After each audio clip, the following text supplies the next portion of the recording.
It's 7 o'clock. I'd like to call the meeting to order. Ken? I will call the roll. Blackburn? Present. Hageman? Present. Howard? Present. Jones? Here. Craybill? Here. Here. Mashigian? Council of 6. Next agenda item is approval of the agenda. Do I hear a motion? Also move. Second. Any discussion? All in favor? Aye. Any opposed? Motion passes. Next item is approval of the meeting minutes from October 24th, 2022. Do I hear a motion? I motion to approve the minutes of the meeting of October 24th. Second. Any discussion? All in favor? Aye. Any opposed? That motion passes. Approval of the meeting minutes from November 21st, 2022. Do I hear a motion? I would so move. Second. Any discussion? All in favor? Aye. Any opposed? Motion passes. Next, we have public comment not published on the agenda. Any comments? Seeing none, we're going to move to discussion topics. Our first discussion topic is from Chief Roberts, the police monthly report. Wow, full house tonight? Yeah. Not used to this. I knew when I drove in the parking lot that there was something up tonight. I wasn't sure what it was. Good evening, everyone. You have our written submission, and welcome to the new folks here. Welcome, and if you ever have any questions, I'm always available after hours, anytime, so please give me a call. I don't have a lot to add to our written crime report. I do want to say that the biggest challenge that I faced for the last couple of months and continuing now is staffing. In addition to having a couple of officers off on long-term kind of disability types of things, I now have a bout of the flu going through my police department, so just keeping cars on the road, police cars on the road, has been a challenge for the last couple of weeks. But we're getting there. The reason why I'm telling you all of that is because if you're tracking our overtime rates, as I know Franklin Village does, we're going to have a lot more overtime this past couple of months because we're trying to cover the roads as best as we can with patrol officers. Other than that, I had a nice chat with your new financial manager this morning, and we talked about the police car that Bingham Farms always buys. Once every 4 years, Bingham Farms buys a police vehicle for us. That vehicle just arrived today, and Franklin will pay it initially, and then what happens is we sell the old police vehicle. You get whatever proceeds that come out of that, and then they deduct that from whatever Bingham Farms owes Franklin for it. So. That's the way it's always been done since I've been here as the chief. And other than that, I don't have anything else for you unless you have some questions for me. Yes, sir. In your report, you had, there's one officer that had a bunch of sick days. This Yes. is a longer term? Yeah, he just came back to work, right. Okay. It was a off-duty back injury. Okay. But he's back to work now, fortunately. Yes. This is my first time. Welcome, yeah. Thank you. I was looking at your report and the traffic citations, comparing Bingham Farms to Franklin. Yes. And it seems that though there are a lot more roads in Franklin than there are in Bingham Farms, yet the number of citations is 496 for Franklin and 1,165 for Bingham And Farms. that is because you own Telegraph Road. You own both sides of Telegraph Road. Just we ask do. that question. And which is different. Most cities, when you split, between cities, it's usually right down the middle of the roadway, and that's not the case for Franklin and Bingham Farms. You actually own both southbound and northbound Telegraph. And by far, most of our traffic incidents occur on Telegraph. We have accidents like crazy, as you might imagine, not to mention, all kinds of other incidents that go on out there, speeding violations and red light violations, you name it. So that's why you will always see Bingham Farms has more traffic violations than Franklin does, and that's because of Telegraph Road. Thank you, Chief. But it's a good revenue producer for you, by the way. You get your share of that money from the court, and so I don't know what it is offhand, but I want to say it's in the $20,000 to $30,000 a year range that you'll receive from. And that'll from help pay City for the Fred. car. So, so it's nothing to sneeze at, anyway. No. Yeah. Any other questions? Thank Thank you. you. Thank you. Thank you for coming.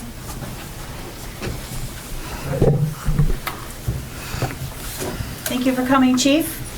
Good evening. Speaking of sneezing, let's not anyone sneeze in this room. We'll have to call the fire marshal for occupancy. Congratulations, new members of the council. Thank you.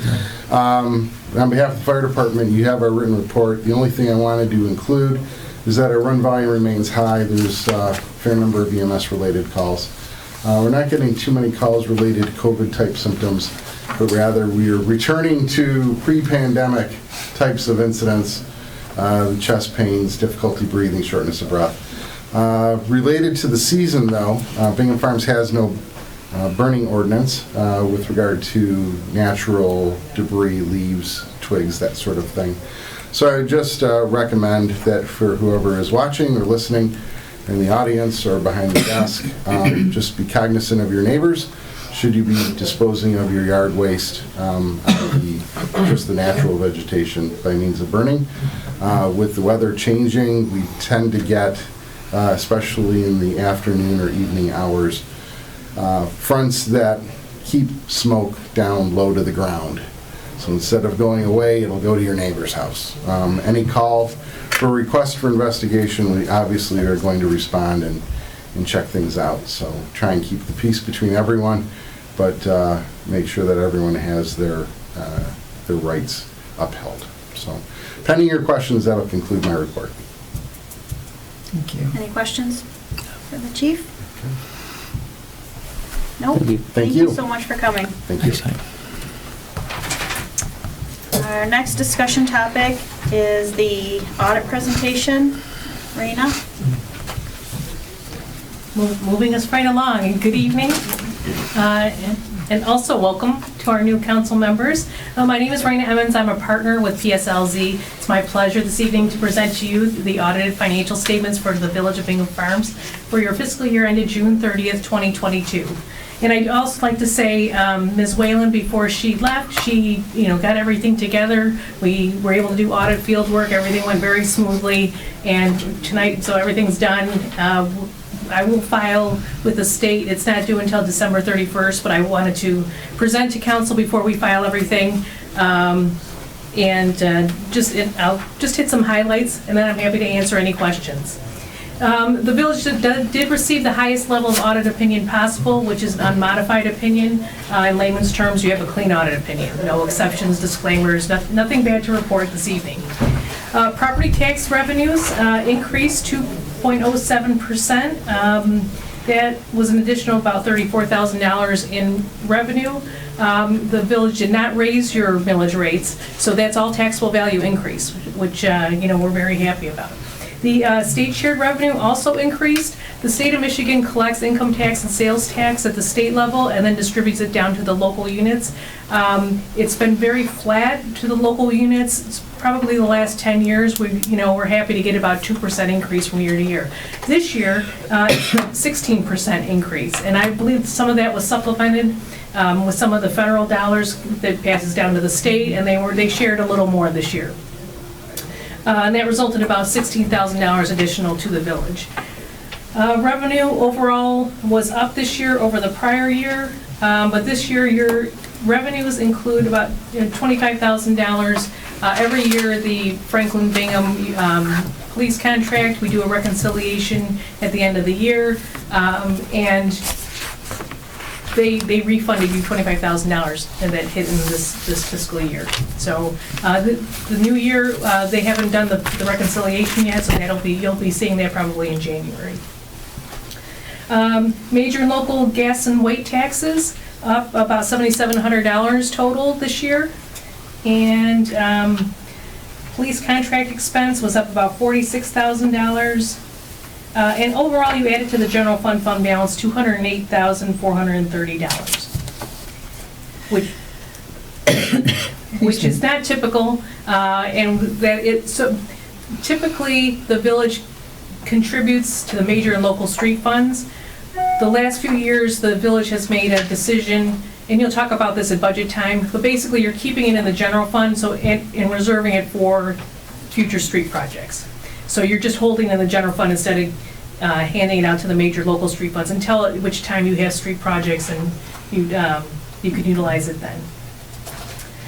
No new debt this year. And finally, the village does have a defined benefit pension plan. The net pension liability this year was $83,000 at the end of the year. That's the net of your total pension liability minus the assets you have set aside in a pension trust fund. And that only increased about $3,700 over the prior year, which basically is flat. 84.1% funded, which the state would be very happy with that percentage. With that, if anyone has any questions, I'm happy to answer. Just if you could remind me, if you know, and probably is an unfair question, but what can we use the American Rescue Plan Act grant funds for?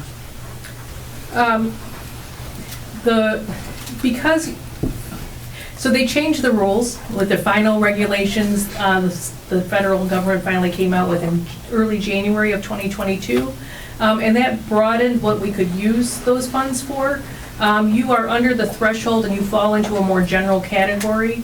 But typically it's capital projects. And there's a formula that we could use it for other things in the village. So you would come up with what you'd like to utilize that. We'd run it through to make sure it's appropriate and allowable. Could we use it for roads? Yes, absolutely. Could we use it for a what's it called? Evergreen Farmington Sanitary Drain District financing? Yes, you could. Yes. And just to elaborate, the village received $120,000 this past year in American Rescue Plan Act funds. That is not in the general fund revenues. We set that aside on the balance sheet until which time you've spent the money, and then we'll pull it into revenue at that time. So that is actually on page 13. We have its own line, unearned revenue dash ARPA. So it's clear to see, because you could spend that over a couple of years and not all at once. So that's a good way to keep track of how much we have left. But those are all very appropriate projects that you mentioned. Go ahead. I have a couple of questions, if you don't mind. I could run through. So, did you have any recorded or unrecorded audit differences as part of your audit? Audit differences? Where you had either items that, errors you found that were not recorded or errors you found that were recorded? We did not this year. I worked with Ms. Whalen the year before when she came in, and she really, any adjustments I made the year before, she really took it upon herself to, take care of those before I even came in this year. Okay. So what a typical adjustment was already done by the time I came in this year. Perfect. And there were no differences not Correct. reflected in the savings? Correct. The, of the cash and investments that we have, can you give me an idea about how much of those did you get independent confirmations for? 100%. 100%. Mm-hmm. And no errors in those confirmations? Correct. So we implemented a new accounting system. Was that? Well, you're working on it. Still working on it? Yes. Okay. So that's probably a question for next year, what impact that will have on on this year's audit when you do it. I guess will be under the new system. Correct. Okay, so the year that we're looking at was all in the old accounting system? Yes. Okay. Yes, and Mr. Cote is very familiar with the new system, so, and very eager to transition over into the new system. So, and I'm always available as a resource to help transition that, so that should be, we'll knock on wood, but that should be smooth. Yeah, I appreciate you went through the pension assumptions. I thought they were well detailed in the financials. Are there any other areas where there were significant judgments that we should understand more? Or you mean estimates? Okay, so the main estimates would be things like property tax revenues. Basically, we estimate if we feel they're uncollectible. Mhm. There is a certain portion that goes delinquent. The county pretty much reimburses you for all of them except for your delinquent personals. You haven't had an issue here as far as not being able to collect even the delinquent personals. It's very minimal, Yeah. what you're not receiving. And the Oakland County is actually doing the collection for you, and they send it to you as they collect them every month. That and the pension liability, which is we weigh heavily on the actuaries running their numbers. And the actuaries you're using are the same ones that the state of Michigan is using. So, you know. I think the assumptions there are pretty conservative too on the They are, level of return. and also the state legislature now defines what they call uniform assumptions, so we can't just use anything we want. Your actuaries can't use anything they want. We're really limited as far as we can't go over or under, those uniform assumptions. The state doesn't want numbers all over the map. They want realistic numbers for the pension. So those would be, I would say, property tax estimation and the actuarial report on the pension would be your biggest. Perfect. Yeah, I thought the financials were very well done. So thank you for all the work there. That's all I had. We have a couple questions on this. Yeah, end. Diane? The 136,000 in excess revenue, is that in line with previous years? The There were, the general fund, adding to the Yes. general fund? You typically do add to the general fund balance. I think that it seems a little higher than usual, but I think, half of the year last year was still within COVID, and there are a lot of things that just didn't happen. Let's say the second half of calendar year 2021, that was the first half of your fiscal year. So I think everything wasn't, I think you'll probably see a lot more usual, typical in the next report next year. thank you. Just one question, and it kind of got me. What is gas and weight? So every time you fill up, assuming you have a gas-powered vehicle, you fill up at the gas stations. The state of Michigan puts a gas tax on every gallon every gallon that we. So that is collected by the state of Michigan. And they distribute it to the local units. So only the cities and villages, the townships don't receive that. So cities and villages get that for what they call your major and local roads. They specifically define what are major and what are local roads. I think Bingham Road was considered a major road, 13-mile major road. Pretty much everything else I think is considered a local road here in the village. Okay. So that's your distribution, and the state determines that. Yeah, it kind of caught me. It's like, what the heck? Okay. That explains it. Thank you. And we can use those monies for local road projects, repair. Yes, in fact, they are replacement. you'll see separate funds, major and local. Those funds are restricted by the state of Michigan to make sure we only use it on the roads. So we've been getting that every year for several years. Monthly. So that accumulates in a Correct. fund, and we can take the total of that amount and apply it toward new repairs and replacement. Correct. Unfortunately, it doesn't add up as quickly as we need it to. Yeah. As expensive as it Yeah. is to do road repairs. Yeah.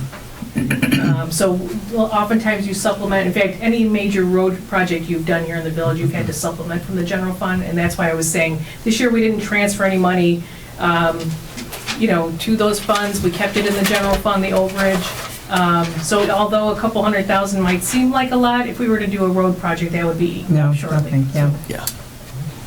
Yeah. So we'll take it while we have it. Sorry, one final question. I've heard different things on this before in the past, hoping you can give me your opinion. Is there a reserve amount that the state requires us to have? Like I heard, I think at one point in time, I thought it was like 6 months of expenses, or something like that they'd like you to have in reserve, or is that not a requirement, or? The state doesn't have a formal requirement. 25 to 30% is what the state typically likes to see. There is no 25% of your total general fund expenditures. specifically. And that is so that if your revenue streams all stopped, that you could still operate the village for a certain period of time. Now, how much is enough is another question of respectfully what the village council feels is appropriate. Because of the road projects, because you are funding the police contract, which you really don't have a lot of control over, those are really big, those are your biggest expenditures, and that's why you've kept a healthy fund balance, because you've had to weather some expenditures that are not necessarily every year, like, police vehicle every 4 years.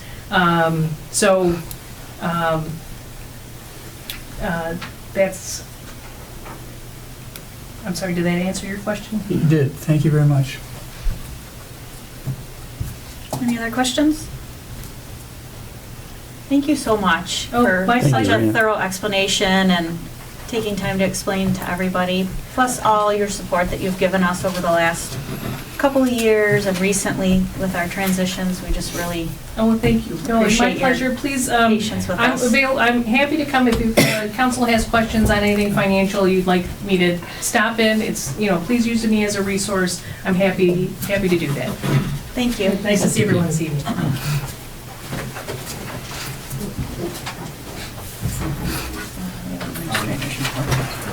Yeah. Well, I have nothing to add. Yep. Next, we have the administrator's report. Ken? I have nothing to add beyond what's in the packet today. Okay. Moving on to new business, we have a presentation tonight from OCWRC about the Evergreen Farmington Sanitary Drain District financing. You pay 124 for right away. You pay 124 for right away. Yeah, if we want to use it for that, I'd kind of like to use it for roads, but I seem to have brought quite a team with you today. Actually, it's better to use it. I guess why they get that stuff, this We is get our 10% principal Yes. reduction. Yes. Finance it. I was wasn't expecting to see you today. Well, I like to come by my communities and talk to folks, so I want to hand out some cards, especially for the new folks. My name's Jim Nash, I'm the Oakland County Water Resources Commissioner. My team is here, and I'll let them introduce themselves, but I just wanted to reinforce that I'm always here. If you want to reach out to me for questions, solve an issue, anything I can do for you. My cell phone and number are on there. My office phone and my email. Email is probably best to reach me at. But I'm always here. Anything I can do to help you, I'm here. So I'm going to let my folks take this over and let the experts talk. Thank you. Since I'm Sid Lockhart, I'm a special project manager and one of the deputies for Commissioner Nash. With us, we have Tim Miner, applied science, Carrie Cox, our special projects manager, does community outreach. And Raphael Trolla from our office does our rates. Evans Bantios is one of our assistant chief engineers in construction, overseeing the project. And then we have Rhea Sedke, who's our design engineer with Fishback. We'll try another computer. I got Tim. Tim's with applied science. Having technical issues. There, I'm in.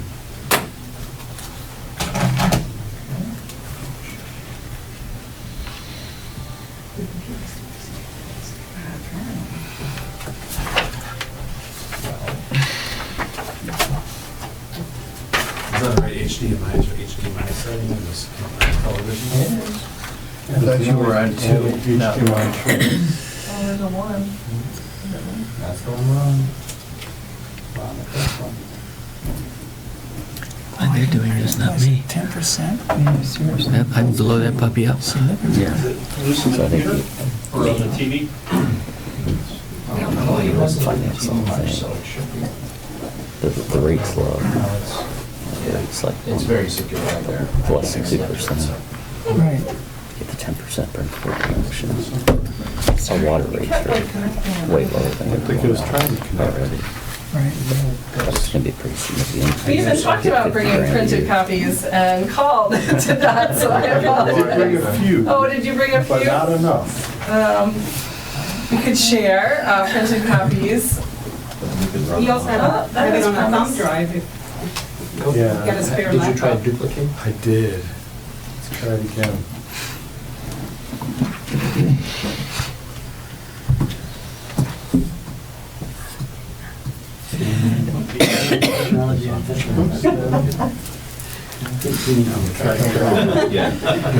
Keep that plugged in.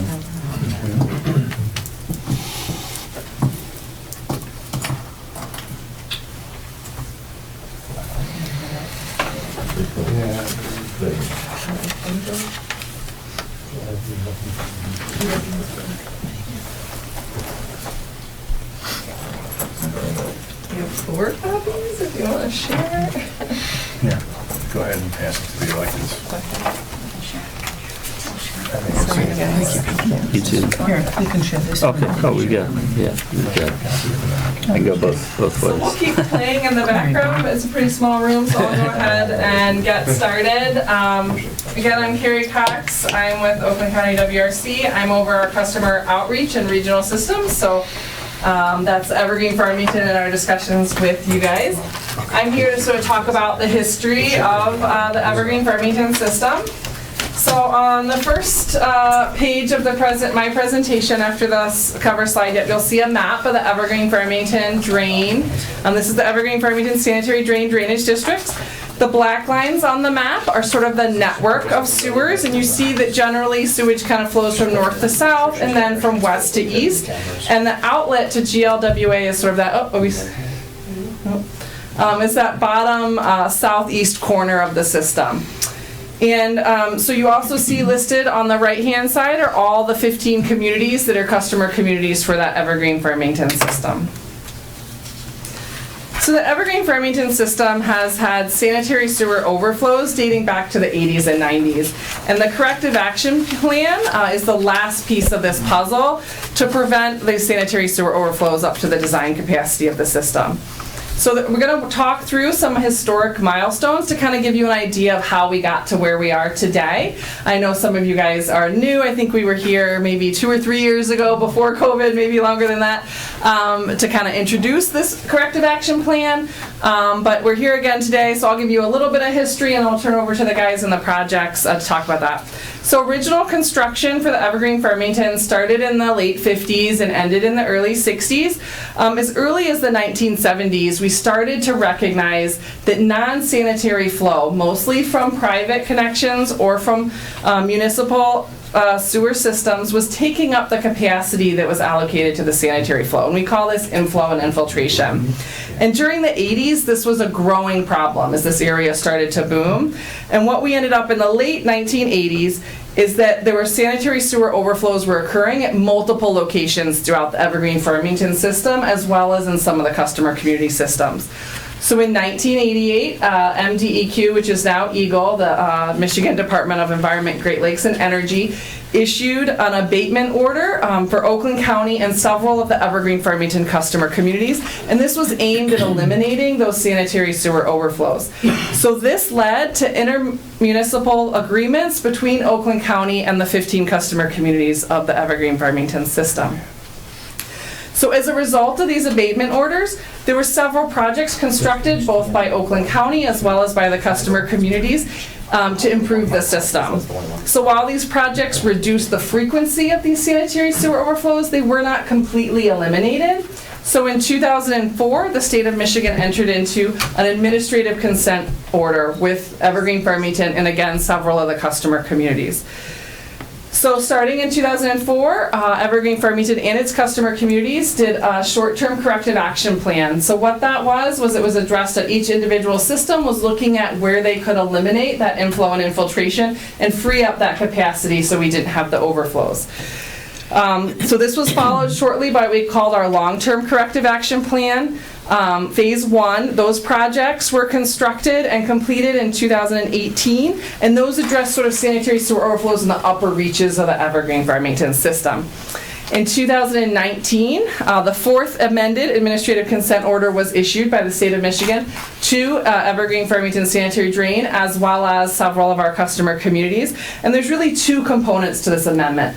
First was it allowed us to increase our capacity to the Great Lakes Water Authority. Previously, we had to address all the issues in our system ourselves. And second, it extended the date for the corrective action plan. So since 2019, WRC has worked with Eagle and our customer communities to create our corrective action plan, which is what we're here to talk about today, our phase 2 of our long-term corrective action plan. So we also worked on a new intermunicipal agreement, which is how we formed. We went from the Evergreen Farmington formed under a 342, which is owned by Oakland County proper, to the Evergreen Farmington Sanitary Drain, which is a separate legal entity under the drain code in the state of Michigan.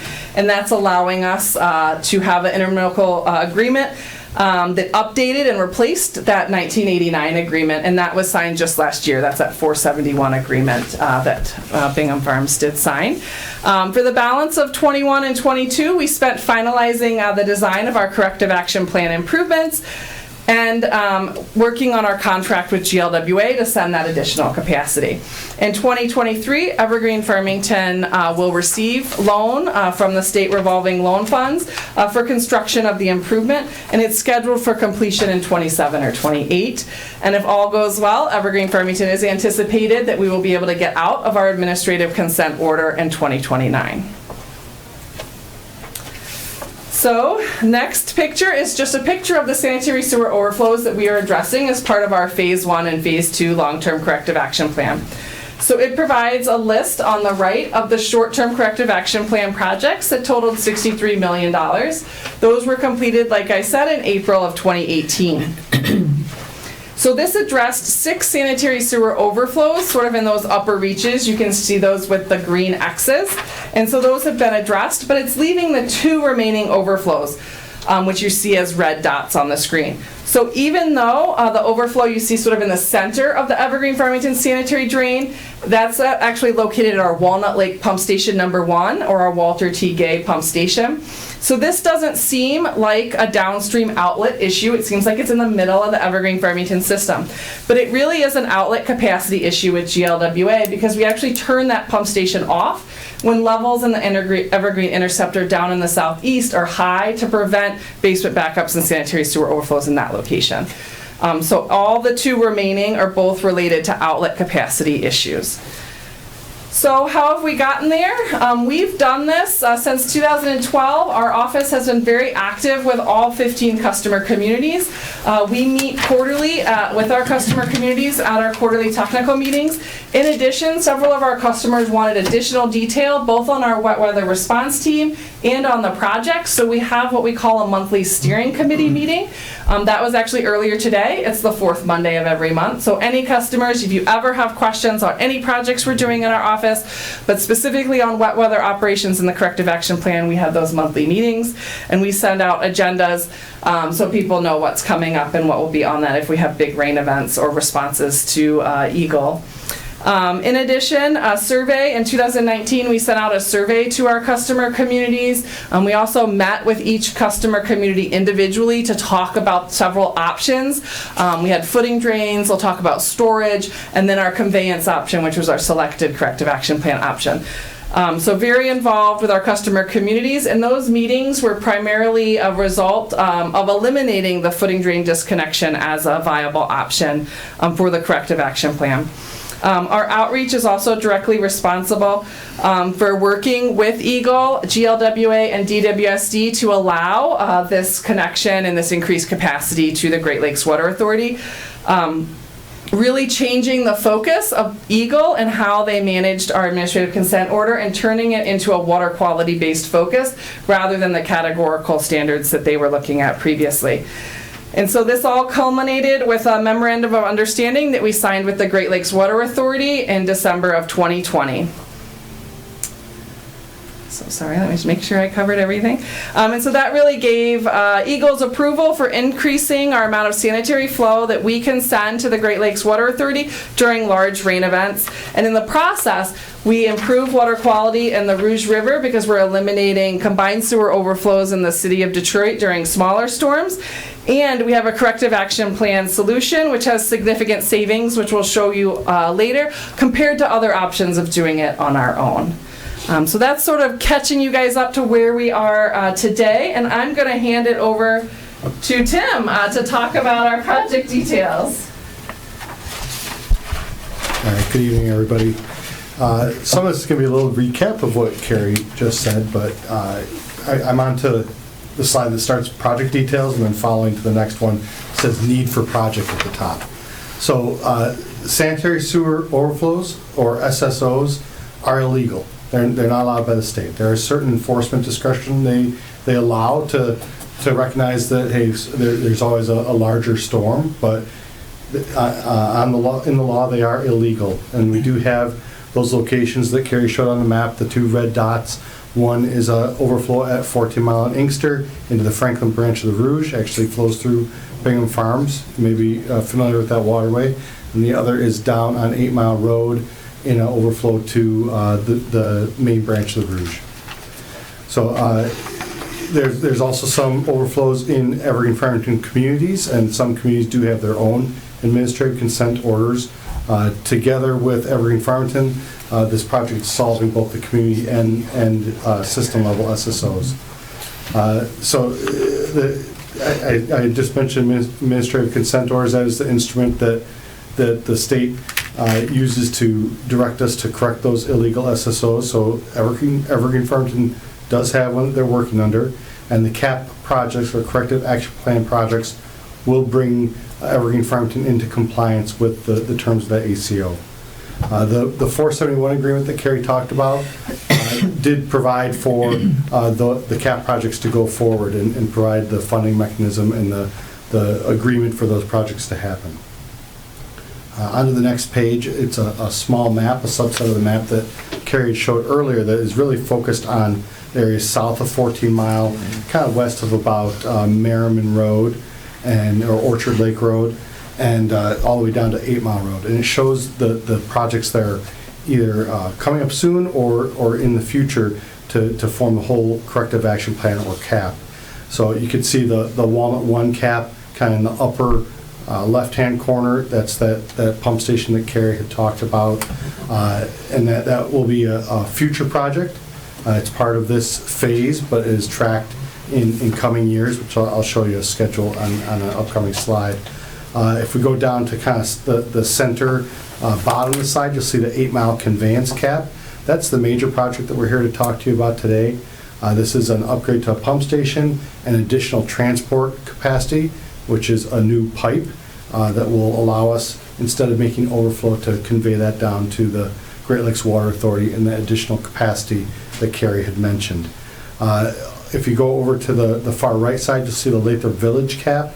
That is a connection that is being upgraded. It exists today. There's a facility there, but some upgrades are needed in order for it to work with the whole system that's planned with this Corrective Action Plan. And finally, if you go down to the lower right-hand corner, you'll see Great Lakes Water Authority capacity. That's a big part of this project's success. In order to convey our wet weather peaks out of the system, we need additional capacity with Great Lakes Water Authority. The next slide is a table that kind of goes over some of these same things, but I'd like to draw your attention to a couple of columns on here. The first column is basically a list of the things I just told you, with a couple of additional contingencies and program costs. The next column is the current status. So a good deal of this work is either out to bid or bids have recently been received. What we're giving you in the third column is the current estimated cost.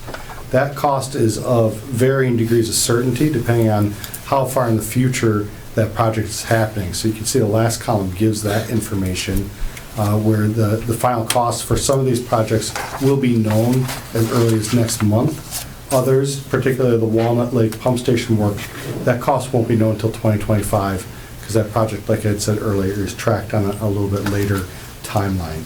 All told, these efforts are estimated to cost $131.6 million. A little more about the 8 Mile project. As I said earlier, that's really the one that we're mainly talking about today. This is queued up in the near future. So I'm onto the slide that says 8 Mile Sewer Conveyance Cap Project, original scope. So these projects started with a concept, and the concept for the 8 Mile project, one of the concepts was a conveyance project that utilized an existing pump station and transported through additional capacity, additional conveyance capacity flows from that pump station. That was the concept that was kind of put forward originally, but as the project developed, it became clear that pump station was going to need upgrades in order to work in that way. I think this might be my handoff to you, Maria. So Maria's going to tell you a little more about how that pump station got designed to be upgraded. Good evening. So yeah, that project is the $82 million project that is on the list. So again, originally the concept was to make the pipe from the pump station down to GLWA, pressurize it, so we can literally just send more flow through it. If we can pressurize the pipe, we can send more flow, we don't back up people upstream. That was the concept, that was the original thought about it. Once we got into the design, the first thing we looked at was the pump station itself. Can it pump that extra flow that we need to send down to GLWA, right? On paper, it looked like it could, but during design, we had to go in and look at it. Unfortunately, it did not. Those pumps had gotten older, they were no longer capable of pumping what they could pump. And it's one of those things, once you get into starting to change something, now you have to meet all the new current laws, the regulations, you have to get it up to current requirements. So the current pump station has 5 pumps. They're different sizes because they've been added throughout the years. This pump station, by the way, the pumps are 5 floors underground, so it's a pretty deep pump station there on 8 Mile. So to replace the pumps, and they're really in a tight spot. So having to replace the pumps became a major effort. We can't just shut down the pump station, take out all the pumps, and put them back in. This pump station has to stay in service, so all of you guys can flush the toilet. So we had to figure out a way to replace the pumps one at a time while keeping the pump station in service. To do that, it required some serious creativity. We decided to replace the 5 pumps with 4 bigger pumps, but only 4 instead of 5 to fit them in. That unfortunately required a complete upgrade of the entire electrical system, because the minute we went up, all the electrical system had to be upsized. To get the pumps out and get new ones in, we had to do major structural upgrades to the pump station. Physically put bigger holes in them to get them in. We have to add a hole in the roof so we can get the pumps out, get new ones in. The existing crane is too small, now we need a bigger crane. The HVAC system is old, so now we have to replace the entire HVAC system. So all of these were things we had to do that weren't originally in the concept. So besides that, the pipe itself, we were supposed to pressurize the pipe and build a smaller sewer just to collect the local stuff. As we started getting into it, we found a 9-foot abandoned tunnel in the middle of 8 Mile Road that was in the way. So we had to kind of change concept, and instead we've now gone with building a whole new pipe to send the flow. Actually, in the long run, that one's actually a little cheaper. Other things we found out is downstream, the water level was a little higher than we thought, so we had to extend the pressurized sewer from 3,800 feet to 6,000 feet, so that added more cost. Also, there's a chamber upstream, downstream of the pump station that we needed to do some work on and take it out. Then we realized it was actually part of the structure that was holding the pump station building, so that required more modifications. But basically, all things that added to the cost of the project. If you go to the next page, it's a pretty complicated table, but the bottom line was originally, when we were doing the study, the original concept, the cost was about $31 million, really $38 million in today's dollars because everything's gone up. And with all the changes, it's gone up to $82.2 million. Things that, unfortunately, can of worms. The minute you open it, you find it all. So that's how we got to the $82.2 million. So the question, though, becomes, that was the most cost-effective option that we were going to go with. Since it's gone from 38 to 82, is it still the cheapest option, right? It's a fair question. So we had looked also, which is the next slide, about instead of sending the flow to GLWA, how about building a tank and storing that excess flow when it rains, holding it, and once the rain subsides, we can send that flow. So we looked at a study at putting in a 9.5 million gallon tank. However, that tank also requires a new pump station to pump it into it and a new force main to get it there. So you can kind of see the concept where we would be putting it. Some of the problems with the tank, obviously big footprint, so we needed land. The only land available on 8 Mile was the old junkyard, just west of the pump station. Also, it's a tank, so it can only fill up to the 9.5 million gallons. Anything greater than that, we're going to have an SSO, right? We can't make it, you can only go as big as you can build it. Also, so it's got a finite element, finite volume, and we've added 2 more facilities that we would have to maintain forever and ever, right? A new pump station and a new tank. So O&M costs would also go up. So the next slide, it shows you kind of the cost of that option. Remember, the other one was $82 million. So this one, 107 to build it, about 1.5 million for land, environmental, because the land is a junkyard and needed some remediation, plus engineering and all of that, it would come to 142 million. So the next slide, you can see them kind of next to each other, the 2 options.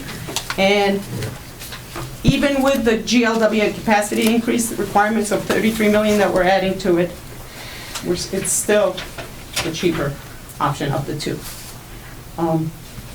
Next slide kind of shows that again. We did look at both options, not just from cost, but overall. And option 1 here with the thumbs up, and is the tank. Option 2 here is kind of reversed, is the pump station option. They both do address the SSOs, but adding additional outlet capacity has also all the other benefits, right? Cheap O&M costs, less capital costs, better health, environment, and less risk. If I could just add one more thing, if you don't mind. There's also the issue of climate change and more rain coming, more frequency and more severity of the storms. And then I spent 23 years at the county, and a lot of the things that I've done have been ratcheting down regulations, where if you build a tank today, and then tomorrow the regulations may change. They say now the tank's full for this rain event, now the standards have changed. So with GLEWA, we can keep sending more water to GLEWA. So that was another concern that we had when we looked at these scenarios, which was the better option. That one by far, balances the scale to tip in that direction. While you're here, you might as well. You're next. He's next. Okay. So things we've done to offset these increases in costs is, at the county, we have a AAA bond rating, so when interest rates are close to that, we can usually beat the SRF without all the strings attached to it with the federal regulations of Davis-Bacon, prevailing wage, Buy American Steel, those kind of things. But with the economy changing and inflation coming up and interest rate, that gap got bigger. So we applied for SRF financing. And I say, a lot of people say funding, it's really financing unless you get grants or forgiveness, then I call it funding, because you always pay them back with interest. And we applied without really knowing what the rules were, because that's the way the state had set the game up this year, with anticipation that we would score high enough and capture financing, which we did. So we have a 1.87% interest loan. We also applied for a loan for the buying capacity of GLEWA. It's around $32 to $38 million. It's still in negotiation with Great Lakes Water Authority. And we're the first in the state of Michigan to ever apply for buying capacity.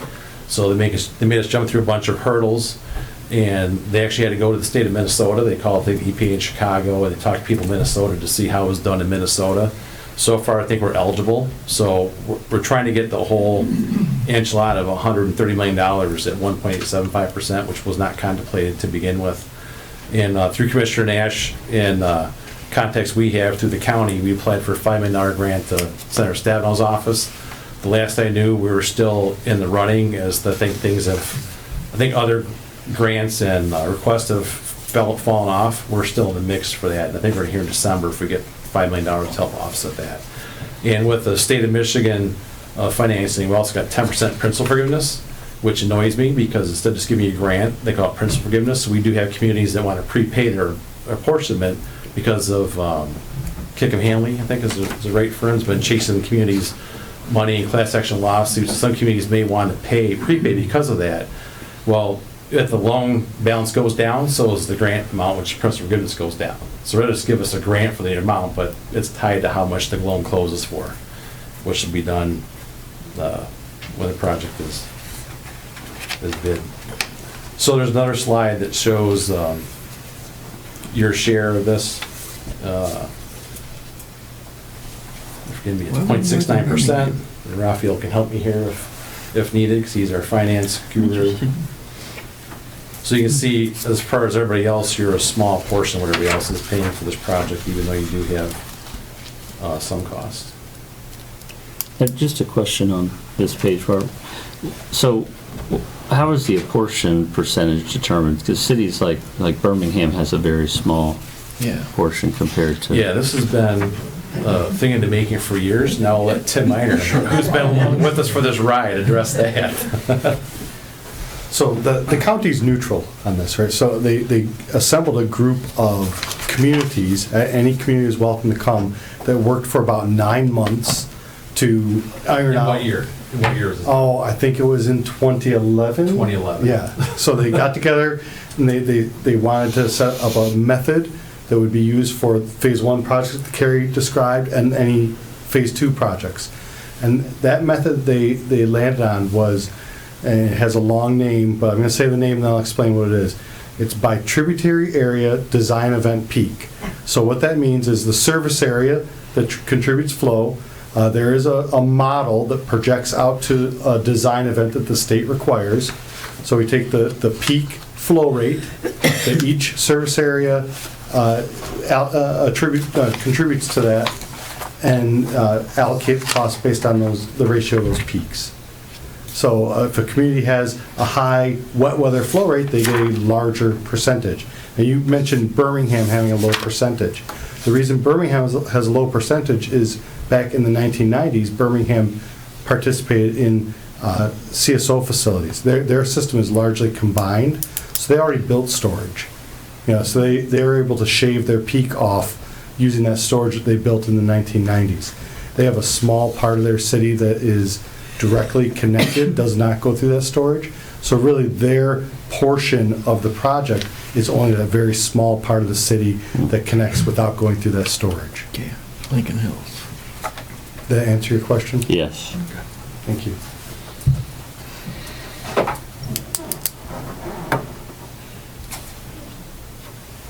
Any other questions about exactly? So the life of this system is... The improvements? Yeah. What do you project that to be? Well, we have to, when we sell bonds, which this is a bond sold through the state of Michigan, it has to be certified 20 years plus, at least to sell. It has to cover the bond, life of the bonds, essentially. Yeah, and I understand, when you're doing a project like this, you get started and you don't know what you're gonna find. But was information garnered and experiences were informative about moving forward in the future so that you can proactively look for the problems that kept popping up as you were going from phase to phase to phase? If I could add, the biggest driver of that was the assumption that the pumps that we had in the pump station would work. Yeah. Were big enough. Yeah. And so we could have been standing here way later in the game, saying we designed this pump station and built it. Then we built the thing and found out our pumps are too small, and then go back and do what we just are covering right now. But because we did our due diligence during that design, in fact, Maria, I think I was the one that pushed to have the pumps tested, because I came from a hands-on background. I used to build things for Walbridge Aldinger. I came to the county, been through startups and pump testing, and we had a company come in to certify the pumps because we had a little piece of paper that was old that said here's what the pumps can pump when they were new. But they wear and they age all day. We know our staff has a great reputation of keeping our facilities upgraded, unlike others in the region. And on top of things, we didn't rely on a piece of paper. We came in and had a company double check it. And then we checked and they said, yeah, these aren't going to work. And we can't refurbish them enough to make them work. To pump it, it should have to pump. So then when they had to get bigger, once it got bigger, the whole electrical system was too small. So we went in with an assumption that they would work and then didn't. So that's what really got us in the trick bag of most of these things that drove the cost higher. on top of this inflation, but that's not the real root cause of why we're sitting here today with a cost of a big increase like that. Huge. Real big. Yeah. I'm not here to make excuses, but that's just the way the thing rolls. But I'd rather be here ahead of it like we were than after the fact. And when on that assumption and built this project going forward and then find out it didn't work or wouldn't pump, then you have a bigger problem on our hands. You always look for learning situations that can offset expenses in the future so that you can prepare. And the pumps that you're putting in today, they're going to, the warranty, the bond has to be for 20 years. And at the end of that 20 years, what do you do? I mean, if it... The pump should last longer than 20 years. The current pumps are roughly 40-plus years old. Mm-hmm. So if they're maintained properly, the pumps will last. But what if the capacity changes? So what we've done is we've actually provided some additional capacity in the system to allow for us to pump more through that pump station. So we have given ourselves a little bit of flexibility for any future rain events. And what we've done is we've allowed we've upsized the electrical system as well as the generator so that we can pump using all 4 pumps. The requirement is to have 3 pumps available with a pump in reserve. And what we've done is we've given ourselves the ability to use all 4 pumps if it's needed, which would far exceed any flow coming into the station. And so we're giving ourselves the flexibility to push the flow where it needs to go, which is not in anyone's basement, but into the river.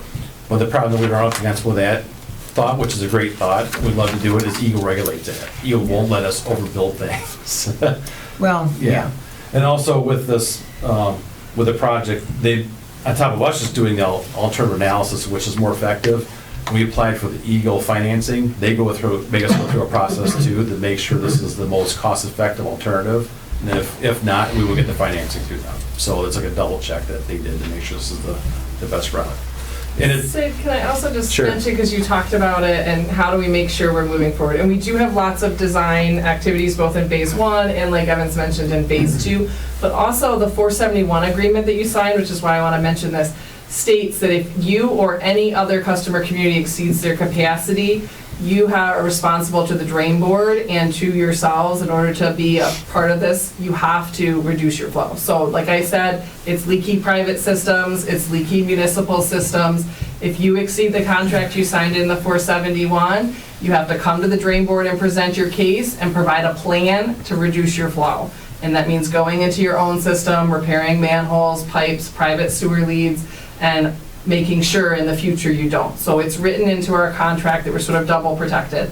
You know, there's always a bigger storm. We know we see, design standards, and we're working on that to have the most flexibility. That's really the other benefit we talked about, but we're also looking at going back on the communities and on ourselves. Bingham Farms is a great example, actually. We have an interceptor through your system. So if your system exceeds, it's not just you putting boots on the ground and coming to the drain board. It's our system as well. We'll be there with you. We'll be saying, what are we doing to inspect and ensure we're not leaking in our system either. Good, yeah. So it was a agreement that we came to with the customer communities to make that happen and to work through that process. And the option of getting capacity from Gliwa really is kind of groundbreaking because they don't have it to sell. They're tapped out essentially. So what's being done is on their side, they have a contract with Detroit. Detroit has separation projects going, like low-lying fruit to separate some of the road drainage and surface water, do the separation. So Commissioner Nash this was publicized maybe a year ago, Commissioner, in the papers about this triple win where we get this capacity, Gliwa gets the money of us buying the capacity, and Eagle had to get involved in it because they didn't have capacity to sell. So Eagle had to be convinced of this too, that this is going to free up the capacity. So they're doing separation to free up the capacity, so they're going to take the money that we give them, do the separation projects, which helps the watershed in total, because now we're not having SSOs to the river, they're cleaning their water up, and we get this capacity instead of this tank that's limited on the tank size. Is there anything local communities like Bingham Farms can do to offset the risk of a future problem with our system? Just from the O&M standpoint, and you guys have an asset management plan, you guys did a SAW grant about 5 years ago. So following through with that SAW grant, repairing anything that was noted in your inspections, and continuously inspecting your system. Just like a car, unfortunately, requires maintenance every now and then, your sewer system does as well. You just can't see it. So it is really important that you inspect your manholes, your pump stations, your sewers on a Televise the regular sewers. basis. Yeah, so we actually operate and maintain your system for you. So your really high consequence assets are inspected every 5 years, and your lower consequence assets are inspected every 10 or 15, depending on their location, and the consequence to both us and to you if they fail. So you're on a great program, we would say. We designed it, so I guess I'm going to say it's a great program, but we've worked with your staff to put that program together to make sure it's affordable for you, both now and into the future as we maintain things before they really have a catastrophic failure.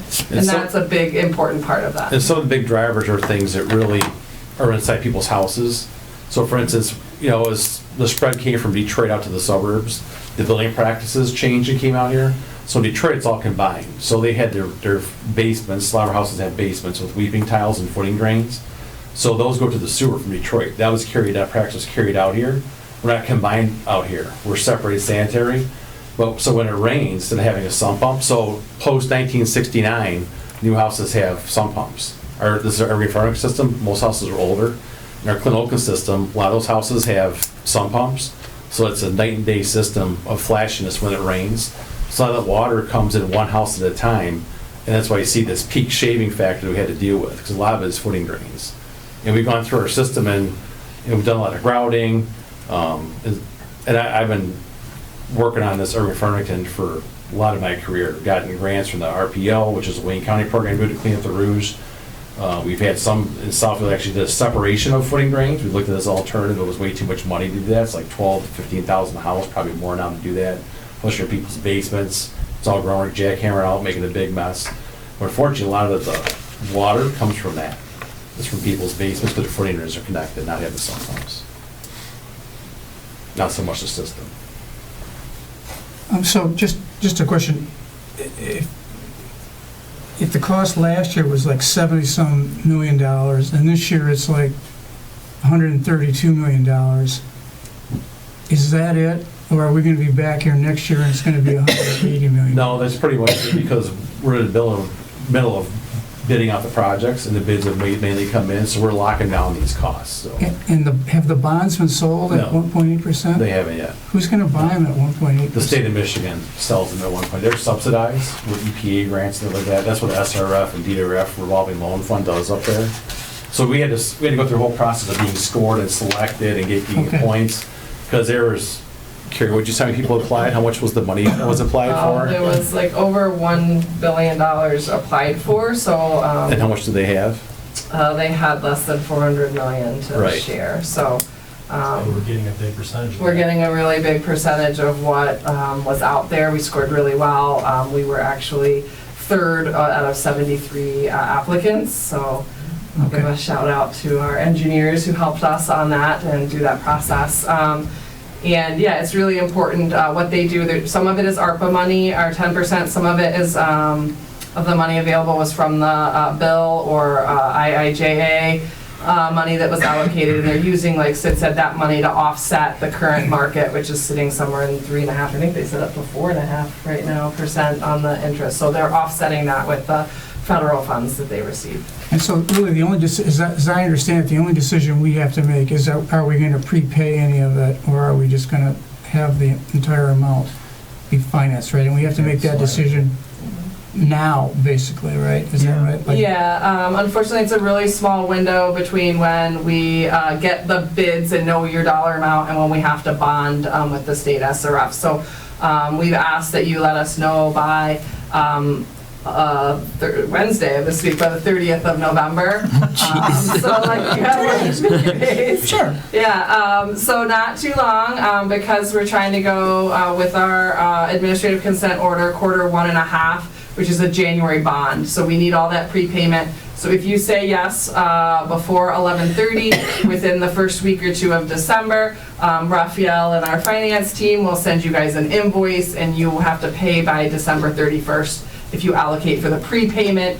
If you choose to go with the bond, you don't do anything, and you'll be billed interest only for the first year or two. Once the project is complete, you'll start your 20 years. And so when you say you will be billed, each individual customer gets billed, right? It's not Yes. the village that gets a bill, it's each individual. No, the village. You're our customer. So our customers are on this roll, the cities, villages, and townships. So you get the bill for that. So it's $880,000 if it's prepaid. It is $991 if you finance it. Are most communities planning to increase the sewer rates to cover this, or what are other communities doing, if you know? No, where's that? Oh, that's it. This one? Yes. What slide? So, the slide titled Village of Bingham Farms Oh, Rate Impact. okay, sorry. Yeah. Yeah, I mean, I don't know what other communities are doing though, right? What, if some have collected money, no one we do know- anticipation We is. do know what Bingham Farms is doing. Yeah, he asked about other communities though. Yeah. Yeah, I think other communities, we've heard various things. Because this project has been known in some form since 2012, several people have collected that money. We do have 3 communities right now with a 4th possible saying they are planning on prepaying. Several communities have collected that money and are going to pay out of their capital reserves that they've been building up over time, and some are raising the rates to cover the cost. So I think we have a kind of a whole gamut of what's going on across the board.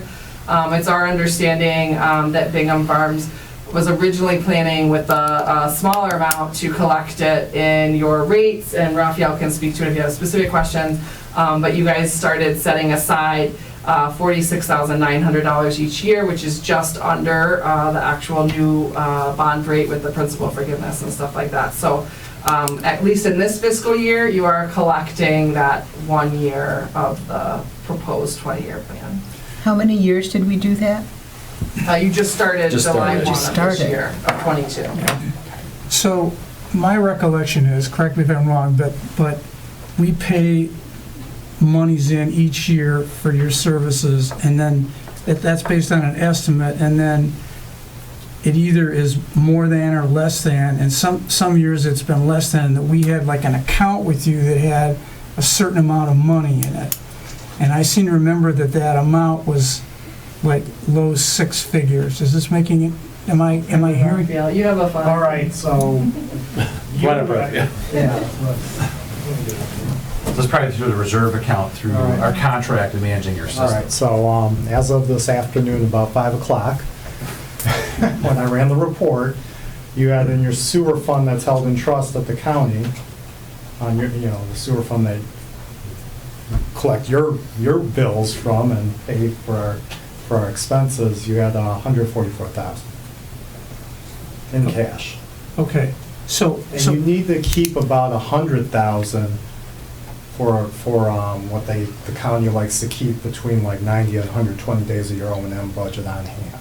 So it's about, so of O&M, you need about $100,000 right now. So you have about 44,000 left, really, above and beyond. You definitely don't have $880,000 laying around, at least in that fund. I don't know what the village has as far as their own funds that we don't see, but this is what we see. Then could we take the $44,000 then and prepay it down $44,000? If you wanted to, you could. I think you were at that meeting in the spring. I was. Yeah, there's less sewer work we'd like to do within the local system. It's your call. You can prepay a portion of your prepayment if you like. That's an option. Okay, but I mean, the reason I'm asking is because we have to decide tonight, because we're not meeting again before Wednesday, and so I just want to make sure everybody in the council knows what our options are at this point. And that's, I mean, there we would have $44,000 which we could apply, which would reduce it a very small amount. It'd be minimal, yeah. We have $120,000 in this ARPA money, which if we use that would be part of it, but it wouldn't obviously cover the entire $100,000, but that would be about an eighth of it. And then And the alternative is just to leave it like it is, and in that case, we get the 10% discount, which we otherwise are not gonna get. Correct. In over 20 years, I think it's $110,000 of financing costs, so it's kind of like your money at 1.8% interest. I think Right. most people are financing it. Even those Right. who had a big part to pay are choosing. I had, you said, boss tell me, Phil, or Chris's first deputy, say money's cheap, take advantage of the cheap money. And I go back and you asked a question earlier about, is there any more surprises come out? The only thing I'll caveat to that is, in our deal with GLEWA, we needed another agreement with them signed. So it's been going back and forth with lawyers and legal and trying to get this signed in the first capacity. And if we can't get this deal with GLEWA, that may have to be financed at a higher rate. It may be whatever current bond market is. It may not become SRF eligible because we go through the state, it's a whole rigmarole of stuff you have to do. And one thing they want, they have a 30 to 38 million currently land there. SRF eligible, they want a contract. We gave an MOU, that wasn't good enough for them, they want a contract. So we can't get the contract done, right now it's held up on GLEWA's side, not on our side. Then maybe finance higher, so maybe a little more cost to that. But it's the smaller of all things we're dealing with. So otherwise, if we do nothing, we're gonna have the rates that we increased by 46,900 as opposed to bills that are in like 47,000, so it's gonna be We got pretty close on a our very, original a very, estimate. very small amount that would have to come out of our general budget. No, I mean, first of all, because it's SRF, you don't start paying those $47,500 annual payments for a couple of years. Couple of years. Yeah, so you're gonna collect additional funds, because we already set the rates, assuming that we can keep your water sales up. That's the other part of the equation that is not part of this discussion, but is more of a O&M discussion on, I still think that Telegraph Corridor is just not doing the water sales they used to. Right. One thing to expand on Raphael's comment about the SRF versus traditional bond, if we sold a traditional bond, we sell the bond, we get the money before we award the contracts. We start paying the interest right out of the gate. SRF, we don't start paying until the job is done. So we're talking 3 to 4 years from now when the job is done, we start paying the principal, but in the meantime, you pay interest costs as you go, as we draw the money. So we don't get the money all up front. Every month we do a draw request, it's a reimbursement loan. So as that plays out, they pay interest costs along the way, so you have time to kind of deal with increasing the rates if you had to over time, because the big enchilada is not due until the job is done. So Which will be 2027. maybe just to help the newer count, and to make sure my understanding's right. So when we set the last sewer rates, we knew that something was coming. We increased the sewer rates such that we would build a reserve every year. We would collect enough every year to pay Yeah, for we this made an overtime. assumption that, well, first of all, there was gonna be a bond on the open market, so you'd be basically paying Yeah. upfront. The current year's rates that were effective July 1st included assumption of whatever we made, which was a lower amount on the principal, right? Yeah, I was wondering how we got it Small this close with And the, then, but we had like a 3.25 or 3.5% interest rate assumption Okay. in there. And 75% of that, because we figured we weren't gonna be in the full bond payment this year, we'd be 3/4 of a full bond payment okay. this year. But yeah, for whatever reasons, it worked out pretty So- close to the assumption 3 to 4 years down the road. so essentially, You're already there. we're there. We likely won't have to increase the sewer rates Slight- above what we already have to slight. cover this. Associated with this portion. Associated with this, yeah, all else equal. Yeah. That's a better answer. I mean, we didn't get there for the right reason, but it worked, right? We got there, but Yeah. the Better be assumptions, lucky for than- whatever reason, worked out. Yeah, even though the project costs increased, we got principal forgiveness with 10% reduction, that's 13 million.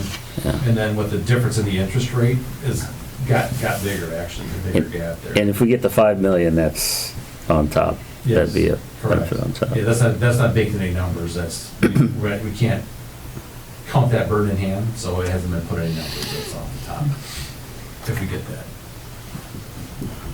Get the contract done. Yeah, we're trying. Fortunately, it takes two parties. Yeah. hopefully by the end of the year, we'll be able to come back with some better news. Let us know. Any other questions for me? All right, thank you. Thanks. I guess we need to make a decision. Need a Right. motion. Would we do that through a motion, or? Well, first, I just want to thank Commissioner Nash for coming. And your crew. Carrie, right, your team, phenomenal. Thank you. Appreciate all, I mean, this just seems mind-blowing, what you guys have done, and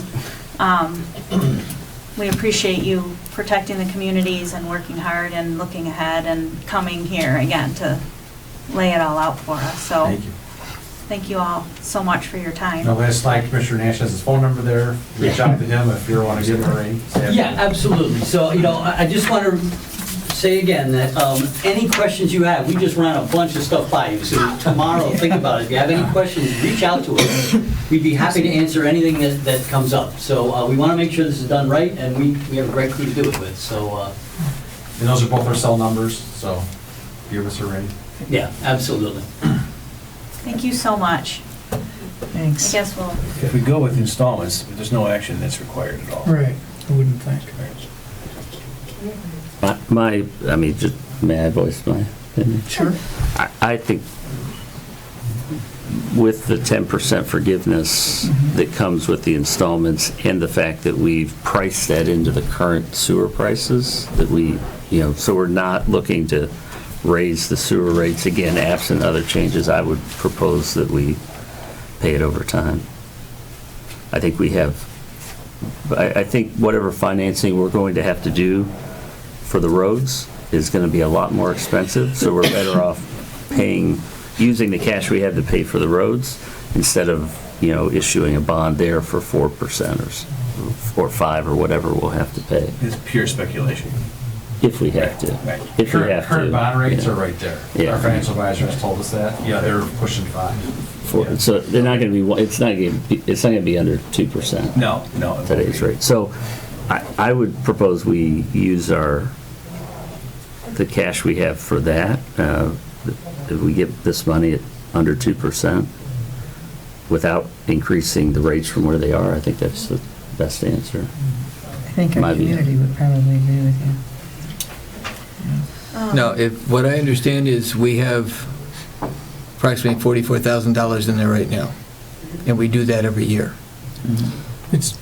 My understanding is that the money goes in from everybody paying their sewer and water rates, and then sometimes the bill estimates are not exact, and so if what's actually needed is less than what we paid in, that brings our balance up. You have a reserve. We overpaid. So that's what I'm saying. So we've got approximately 44,000 in there right now. Because we need the 100. The 100 has to always stay there. Right. Yeah. Right. So I added up quickly, and if you paid the interest in the next 4 years, it's 41.3. What if we started paying now that 44? That would reduce it by 4 years, maybe? Yeah, the only downside to paying the 44 now is that we don't get the 10% forgiveness on that. So it's $4,000 more net, although we would pay less interest. Okay. Which is? Yeah. Yeah. Okay. I think it's a bit of a toss-up. I think I agree with Aaron. I think the one thing we could do is look at when we set the next rates and say, okay, we've got 44 there, we need 47 every year. Maybe we're building too much and we bring down again, absent everything else, we bring down the sewer rate slightly. Slightly, okay. Such that after we get to that fourth year, then there's no reason to hold a bunch of residents' money in there. But maybe we should build a contingency in case a special assessment there's another comes on top, because in 20 years, a lot's going to happen. Yeah. There could be some communities that have a spurt in development that add additional need into the system. Or we could have repairs to our system. Yeah. And that 44 is there for that. Is there for that too. So I'd be very careful about doing any refund on this kind of a nebulous project. Fair. I'd rather Good build point. the reserve. At least we've done that. I now remember that discussion around the sewer, and we did increase the sewer rate quite a bit. Oddly enough, when our water and sewer rates benchmark against extremely well against other communities. They're very low compared to Beverly Hills, Southfield, others. Even with that increase? Even with that increase. So I think what I'd like to do is, we have a couple more days to make this decision. We have another item on the agenda that I would like to get to and have that conversation. And let you get out of here. And sort of, I think our next conversation might have some impact on this conversation. Okay. Is that okay? Yes. Just get everything out on the table But first? again, so- but if we choose with the installment, there's no action that's necessary. Right. Okay. Right, but I think we should have a Thank little you. Thank you. further conversation about Thanks, it. guys. Thank you. Thanks, guys. Thank you so much. Appreciate it. Again, we're here whenever you need us. Thank you. Thank you. Have a great Thanks, evening. Jim. We will have more conversation about it tonight, but I'd like to get this conversation on the table as well. Thank you. Thank you for coming. Thank you. So next we have Ms. Shannon Rupkis, and she is going to talk about our rubbish collection. She's from Car Trucking. So unfortunately, I'm asking for more money too. Not quite 2 million though. Just shy. Good you went. Now it's going to Second. look like a bargain. Yeah, right. I'm glad I came after that one. So for any of you that don't know me, I'm Shannon Carmagno Rupkis. I am the granddaughter, founder of our company. My grandfather is the one that signed the original contract with Bingham Farms in 1977. So we have been here our entire existence. To tell a little bit about it, because I will talk about what their pricing is as well. For residential municipality contracts, we pick up the village of Beverly Hills, the city of Ferndale, and the city of Birmingham. Birmingham and the village of Bingham Farms we've had since the 70s. The 2 additional municipalities we picked up in the early 2000s. So as far as Oakland County municipalities go, we're pretty familiar with how everything works around here, and we've been here for a long time. Our last contract, we offered an extension 2 years at the same price, so you've had no price increase over these last 2 years. Ideally, when Ken and I first started talking, we try to, with our municipality contracts, go in with a year hold, maybe a 3% increase, and offer a 5-year contract or a 3-year with a 2-year extension. Unfortunately, the timing is terrible. The pricing on fuel and on staffing and labor is outrageous. We've done some hard digging on numbers this weekend. I could offer it for a 2-year, but the 5% increase is really the least amount I can go on an extension offer. I can tell you, so through Soccer Communities, which is part of that other contract, or the other communities, they are at, I think it was a 4.8%, and that's without any of the disposal. So they have disposal increase on that, which was somewhere between 15 and 20%. So they're seeing, the other county, Oakland County communities are seeing much higher increases right now. I also would like to mention, obviously you don't have to take the extension. You could put it out to bid. I do worry in this current situation, and I did provide Mr. Martin some of the documents. A lot of our competitors are having trouble picking up services, and I don't say that to knock them. There's some very good companies out there that we're close to. However, being small, we've been able to manage it. But soccer alone is is fining companies up to $500,000 for not picking up garbage for weeks at a time. If you Google some of the companies on the internet, you'll see that numerous communities are having problems with that. And I don't say that like lightly again, and I don't say that because I think we're superior. I think we have the family mind and family business mind model going, and we've kept it small enough that we've been able to do that. But I do want to put that out there if it goes for bid. If this contract were to ever end, we've been here a long time. We would work very well with our competitors. We would transition nicely. I just want to caution that it is, in this market, a very tough time to be putting it out there because they are really struggling, some of our competitors. Go ahead. So your offer was either 1 or 2 years at our choice at 5%. I would hold the 5% for 2 years. For 2 years, not 5% each year. It would be 5% for 2 years. Okay. And I just can't go any, if I knew the market was going to come down a little. When we first, for example, we took out our fuel escalator, the last contract that we negotiated with Kathy, diesel fuel was $1.99. I am paying right now, and I provided Mr. Martin with these documents because I'm happy to, if anyone wants to see our actual fuel costs, I have no problem sharing those. We're paying about, and we have a 10,000 gallon tank in our yard, about $5.69 a gallon right now for diesel. It has not, and as far as diesel goes, I don't think we're necessarily going to see some of the decreases that we have, or that we do in the regular fuel.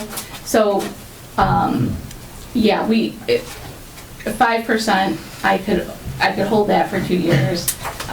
Again, we're a small family company. We don't, we watch our numbers. We're very careful with them, so we're able to do that. But I just can't hold it any longer than that because I just don't know what the market's going to do. So that would be for calendar year 2023 and calendar year 2024? Yeah, so your contract is a February 1, so it would be February 1, 23 through 25. 25.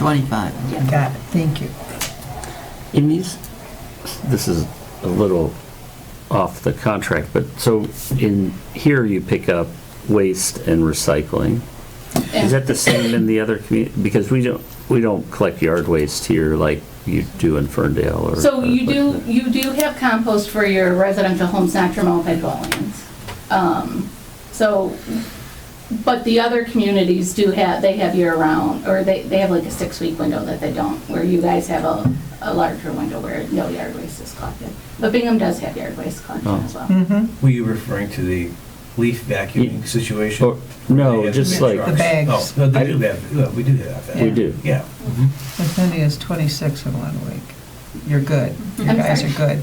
Oh, No, I'm just saying, yeah, We're not perfect. It has been a tough, when I say that about the competitors, I truly mean it. It is a tough market. It's a hard job. it is. And finding people to do it and training them and thinking that they're doing what you train them to do is not always what happens. On my street, they are. Well, I appreciate Yeah, that. and they even had a new truck. We do. Yes, it was beautiful. We take pride in our garbage Yes. trucks. I could tell. We try to keep them clean. Yeah. They're pretty expensive now, so Did that. yeah, they're about. We just in fact just financed one today about $300,000. So they better take care of them when they're out there. Trustee Howard? Large item pickup is part of your contract as well? So that is now as well. That was another negotiation. Kathy was pretty tough on me. 'Cause this is where everything went away. That used to be a separate item that was an additional pay. That is not anymore. That is now included twice a year as part of our contract. So we bring in extra trucks for those 2 days, and your residents save it for those 2 days, I promise you. And they put it out there and we take it. And that is part of this weekly pricing. There's no additional pricing on those weeks anymore, thanks to Kathy. I'm curious, if I'm reading this right, it says that fiscal year 22-23 increase for Beverly Hills, Birmingham, and Ferndale is 4.3%, and for us is 5%. So I said 4.8. So they took a 4.3. Their pricing, the way our contract works, is December over December, cost of living plus fuel. So that price increase is actually over the previous year, but it's only for the pickup. That does not include disposal. We pay the disposal. Their disposal increase is from another vendor, not ourselves. Okay, so that 4.3 doesn't include everything that we're getting. That's correct. That's not their total of what they're going to have an increase. That's only for us to pick it up at their curb.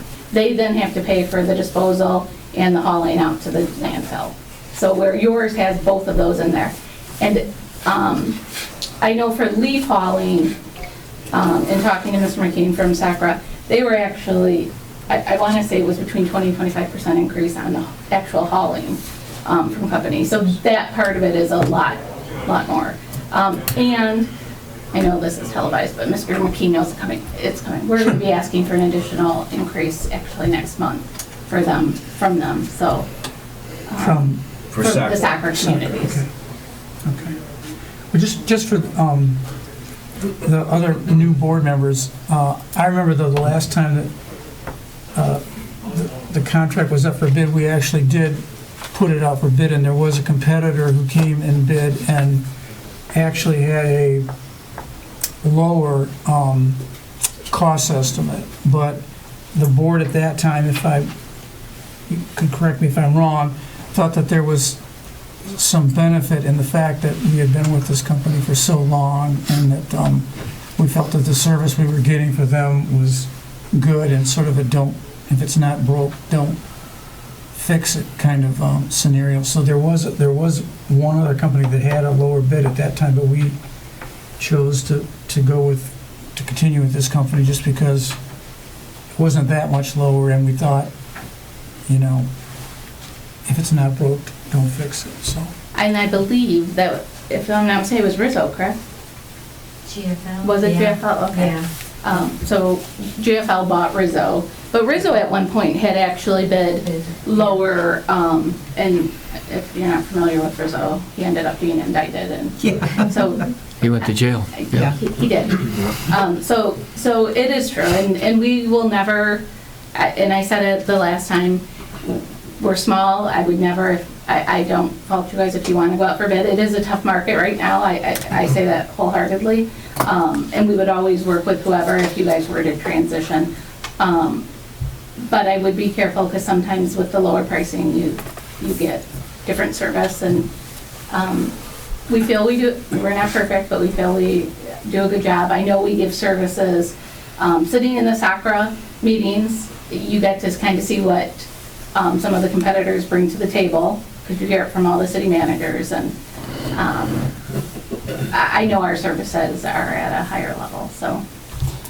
Sorry, just one more question while you're here, the expert's here. So I know in some community, I don't know if it's happening in Detroit communities, but in some communities around the country, people are starting to pick up food waste separately to have it composted. Is that happening at all in this region? So there is that one or two? There's one or two companies that SACRA is working with. Ferndale, from my communities, Ferndale is the only community that is currently doing it, but there's some buckets they place out.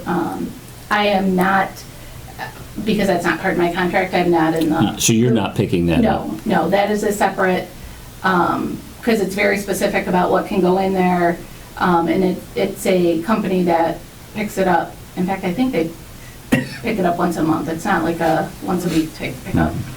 But if you guys are interested in it, I can ask Mr. McKean to send Ken some information on it. I would be curious about it, but it's not a service you offer. No, Yeah. and you, I believe actually, Bingham also, you guys did the clothing, didn't you guys do the clothing bag? Simple recycling. Simple, yeah.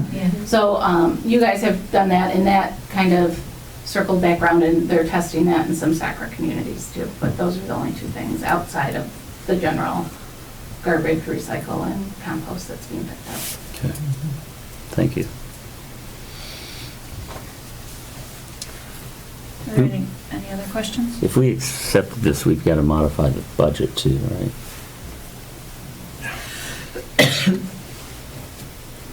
Not necessarily. Because aren't we going to At go the end over of the year, that? you would have a budget amendment, Okay. but that would be it. We could do it at the end. Right. Okay. So what you have in your packet is on paper, is a one-year extension. What Shannon has said today here is that she is willing to do 2 years. We don't have that on paper, but we could put that together for next month if we chose to do that. Would that be acceptable to you? Yeah, absolutely. Okay. All right. It's up to you all, of course. Now, does this go through 2024 or 2025? 25. If it was 2 years. January of 2025. So right now, we're covered through, January 2023. okay, This is either through 24 or through 25, okay. depending Now on I understand. All right, choice. So There'd be there'd no be no drop. rate increase No. between 24 and 25. Correct, We'd get it all now. yeah.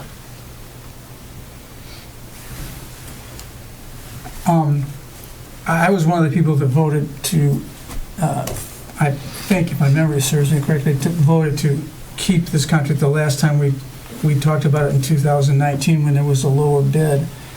And I'm comfortable with, doing it for one more year, but I'm a little uncomfortable doing it beyond that without going through a bidding process again. I just think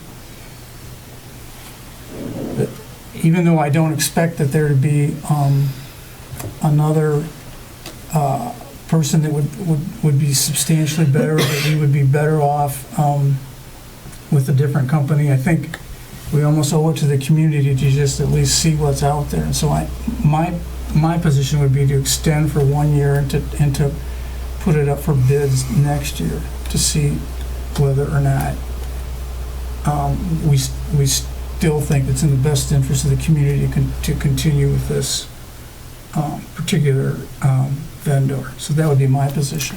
One of the things is the cost of diesel fuel today versus a year from today. I don't know what percentage of the entire contract is dependent on the cost of diesel fuel. And there was an escalating on some contracts in the past, but there's no reduction, should there be a reduction. So, taking a look at a year from now. Well, that might actually argue against my position. If it goes up. Right, if it goes up, maybe we might be better off with 2 years, but I know there's a provision in our charter that doesn't allow us to buy assets of more than, I think it's $20,000 without bidding it out for approval. And while I don't think this is an asset, I don't think this is exactly covered by the charter. I guess I just have because of that, I have a feeling that we ought to put it out for bids at least every so often so that we can make sure that we're getting the best deal that we can for the village. Yeah, the counterpoint to that and why my head was more around the 2 years is, just to be honest, at 5% with what we're seeing, with what I see in our business on labor-wise and what we're seeing on costs, like, my first thought was take the 5% and be really happy with it. And try to stretch it out for 3 years? But I hear your point on I wasn't here the last time it was bid, so I don't know how much of a difference there was. And if that was a material amount, then I would tend to side with the 1 year. But locking it in at 5%, where we sit today and what I see costs doing, what I see just costs in the general market, I would feel really good. And meanwhile, knowing that we didn't get costs the last few years either, the cost increases. So, and we get a good level of service for all those reasons. I think I was leaning more towards 2, but I don't know, what was it 10% less? I don't, my memory's not that good. Because if it came in, if we got a bid and it came in 5% less than what we're paying today, my vote would be to stick where we are. Right. So if it comes in 25%, then we probably have to look at it. I just don't know what it was back then. it wasn't sufficient enough so that the board at that time thought it was worth changing. Just So in I the- can tell you, I can't remember exactly what it was. In the current economic environment, I can't imagine someone's going to come in and bid by the 20% to take the contract. I'm agreeing kind of like leaning toward Aaron, the same thing. I was thinking, last time, if it was significant, I think we would have switched companies. And I agree that over the next 2 years, I just don't think diesel fuel costs, labor costs, all of those things are gonna significantly come down. And I think it's a service that you don't realize how good you have it until it's gone. I think if garbage was sitting on the curbs for 2 weeks here, we'd have a big problem on our hands. So I lean toward, small family business, long-term relationship,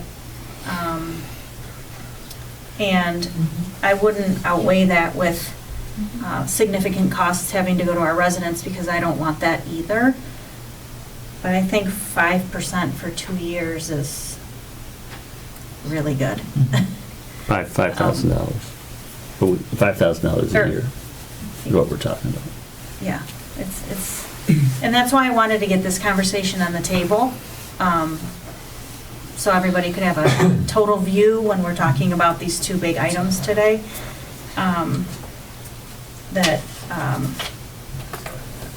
I understand where you're coming from, Kurt, but I think offering a 2-year contract with all the uncertainty that's in the world right now is pretty generous, and I would lean toward extending it for 2 years, but that's just my thought. Can I ask if our treasurer has any thoughts on this? Sure.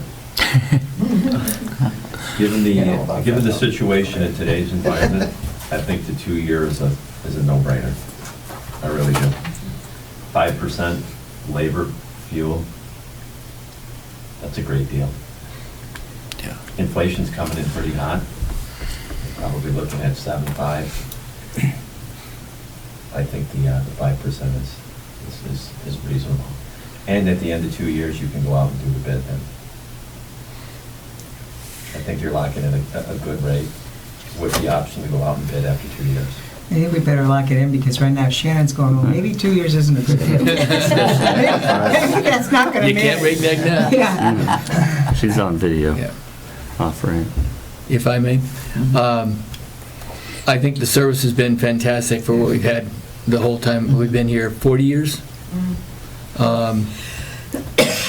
You guys have never missed a day that I know of, which is a lot better than some of the other communities I've seen. I know in my business, I've seen 10 to 15% increase in everything that we sell. And at 5%, it's like, when I saw that, my first thought was kind of what you did, grab this puppy. Yeah. Just because I think things are gonna go still crazy. And I guess I looked at it and go, how did you do that? But that was my thoughts, and again, in knowing what, in my business, 2 years ago, we were selling golf clubs for $350, now they're $600.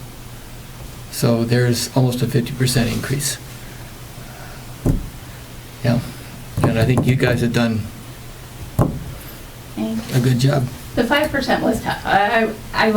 It was tough. In 2 years, when Ken asked, because Ken did ask if there were going to be, but Bingham Farms was my grandfather's first contract, so there's a little bit of that. Who wants to be the Carmagna that loses the first contract? Does anybody Well, want while to make a it's on motion? the table, How many I'm employees? ready to. We have 50, depending on the day, 45 to 55. Full-time? Yes. Yep. Yep. We definitely have to employ a few more people to do what used to be done with less people. It's different. You've done a great service. No matter how big the item was, you picked it up. It's some big ones. and the consistency of service. Have somebody else make the motion. So I'm in favor of a 2-year contract. I would make a motion to accept the car trucking contract with a 2-year extension, 5% to expire January 31st, 2025. And I second that motion. Any discussion? I think we did. All in favor? Aye. Any opposed? Aye. Motion passes. All right, thank you. Thank you. Thank you. Thanks, Shannon. Thanks for waiting. No, no problem. Thank you. I was curious to hear, because although your community's not had the problem, the floods in Oakland County sometimes from the garbage end has been brutal. So I was interested in what they were saying. Yeah, we all learned something Yeah. tonight. We did. Thank Okay, you. Thank you, guys. Thank you. Bye-bye. Thank you. Thank you. So, going a little bit out of order. I hope everybody's okay with that. Do we want to go back to our WRC discussion? Is there a contingency built into that 137 million? I'm not sure what you mean by that. Big projects normally have a contingency built in. Pardon? I apologize, I'm not familiar with it.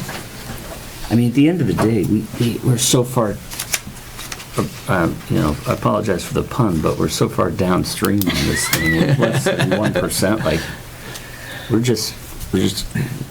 we don't have a choice. Like, I mean, we have a choice of how we pay for it, but It's gonna go. they can have 78, 30, next month could be 200. I don't know. It's mandated. It's and mandated. There's really not a whole lot of wiggle room. Like, It's just a we matter just of have how to- you come up with the dollars. Yeah. I mean, I appreciate the background, because, Yeah, Right. but I agree with that. I don't know what else to do, other than, Yeah, it's kinda nice to know what we're paying for, but yes. I agree. And there was a proportionate Right. increase of the staff side of the budget that I noticed. And that concerned me a little bit. Yeah. Because it was 25% on the 87, and now when it went to 137, the staff and the legal and got to be a much higher percentage of the whole project cost. So what kind of controls are they puting on themselves as this project grows? I mean, if it turns into 2 million, will that be 47% for staff and everything else? That's why I asked the question, is it gonna be 50 million more next year? My impression is it's not, that they've already bid out Right. most of the Yeah, most of it. projects, so I think it's baked in. I think that the last luckily more than anything else. I think we got lucky. I couldn't believe we came Sort to of that. anticipated, and so we Great call. look like we have the money, and I don't see any reason why we wouldn't want to spend, prepaid. I think we ought to just leave it the way it is, especially since we only have 2 days before we're gonna have to, make a decision. I just think we're better off just staying where we are and moving on. And having that reserve for whatever other maintenance we might need. Yeah, in the maintaining the system. reserve, I think is critical, rather than yes, okay. refunding it in any way, shape, or form. Because I don't think we have $880 million to pay this off. We have 880,000. Okay, I'm sorry, 880,000. Pay it up Sorry, I cut extra zeros in there. I mean, we do have You the might funds. as well, I We mean- definitely have the funds to pay it up front, no question. We could write them a check. I personally wouldn't do that, because I think we need that money for the roads and Oh, absolutely. other things, so, but the village has been financially very responsible, I think, and we've created an appropriate general reserve fund, but I wouldn't use it for this, not at 1.8%. I agree with you. I just want to ask Greg if he has anything to add. I'm not familiar with it, so I really can't comment, but just what I'm hearing today, I kind of agree with what Aaron said.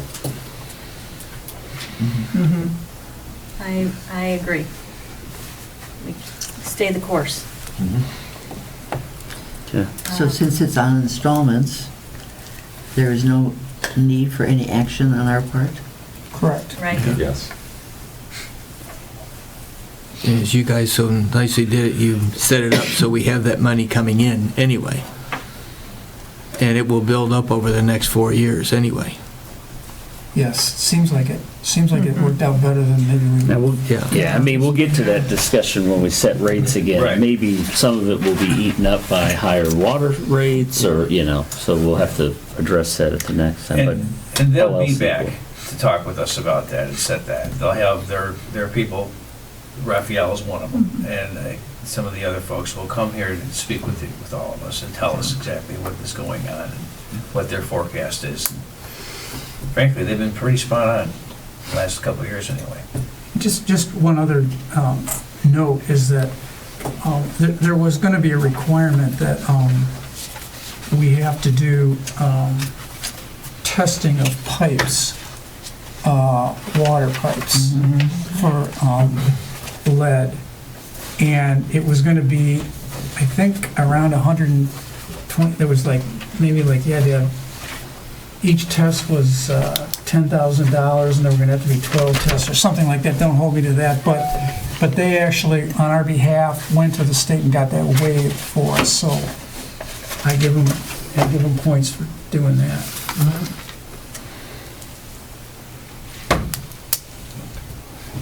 So, No action needed, we Right. just move on. right, but we need to let them know by November Well, I 3rd, right? certainly can make that call. Okay, moving on to old business. We have the second reading of the ordinance establishing the village manager position. We do have our attorney here, subbing for Dirk is Mark Roberts. Would you like to address that? Sure. This is a second read. It was presented at your October meeting, and it was unanimously approved for the first draft. Basically, it formalizes the action. You already have a village manager. This formalizes the position by ordinance and establishes the specific criteria. It is something a village is entitled to do. You just haven't had the formal ordinance in place yet. So kind of a housekeeping matter, but still an important one. And I believe this was directed from the council to have our office prepare it, or if it's prepared it, we considered it. Unless there's any other questions, I think the action tonight would be to approve it. I would note that it is effective upon publication unless there's, a petition filed, and that provision is in the language of the ordinance.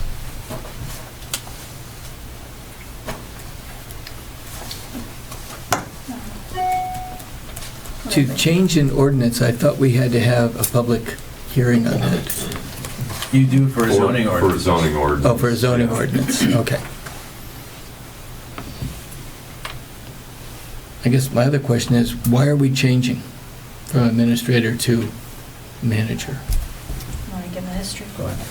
Sure. I'm the guilty party on this whole thing. It's not meant to change anything that the village has been doing, in the past. It won't impact what Ken does on a day-to-day basis at all. Basically, we have in our charter a position for president of the council. It's right in the charter what the president is, what he does. There's language in the charter for the clerk. There's language in the charter for the treasurer. But there's no language in the charter anywhere for administrator or manager. And so we've been operating for decades with an administrator or manager, but there's not really any language anywhere that says that there is that position. And it just so happened that in my employment, in my job before I retired, what I did was commercial loan documents. And when you did commercial loan documents, the first thing you did before you even started drafting the documents is you went to the corporation's charter and you looked up at the charter and you said, or their what do they call it? Articles of organization, I believe is what it's called. and you would read that, and then you would read the bylaws, and you would say, where in the bylaws does it say you're authorized to make this, they're authorized to make this loan? Where are they authorized to pledge this collateral? Who's authorized to sign? You know, so from my background, seeing that we don't have anything that says anything about an administrator or a manager is, to me, is just not, it just doesn't sit right. And this, so it's just basically a cleaning up something so that when Ken signs a contract, as he did this amendment to the sewer agreement, and when he signs it as village manager, there's actually something somewhere that says that he is the village manager. And that's really all this is. And why we chose manager instead of administrator, I didn't really care. It had to be one or the other, and we picked manager, I guess. Less word, less syllables. Less syllables, yeah, basically. So that's the long and the short of it for this. But again, that's what I meant by this is formalizing the position for, that's a good example, you know, for contract signing. If there's an issue, if the person's an authorized signature to a contract, this formalizes it, so. So there's no change in roles or responsibility? There certainly is not intended to be, no. And No. income? No.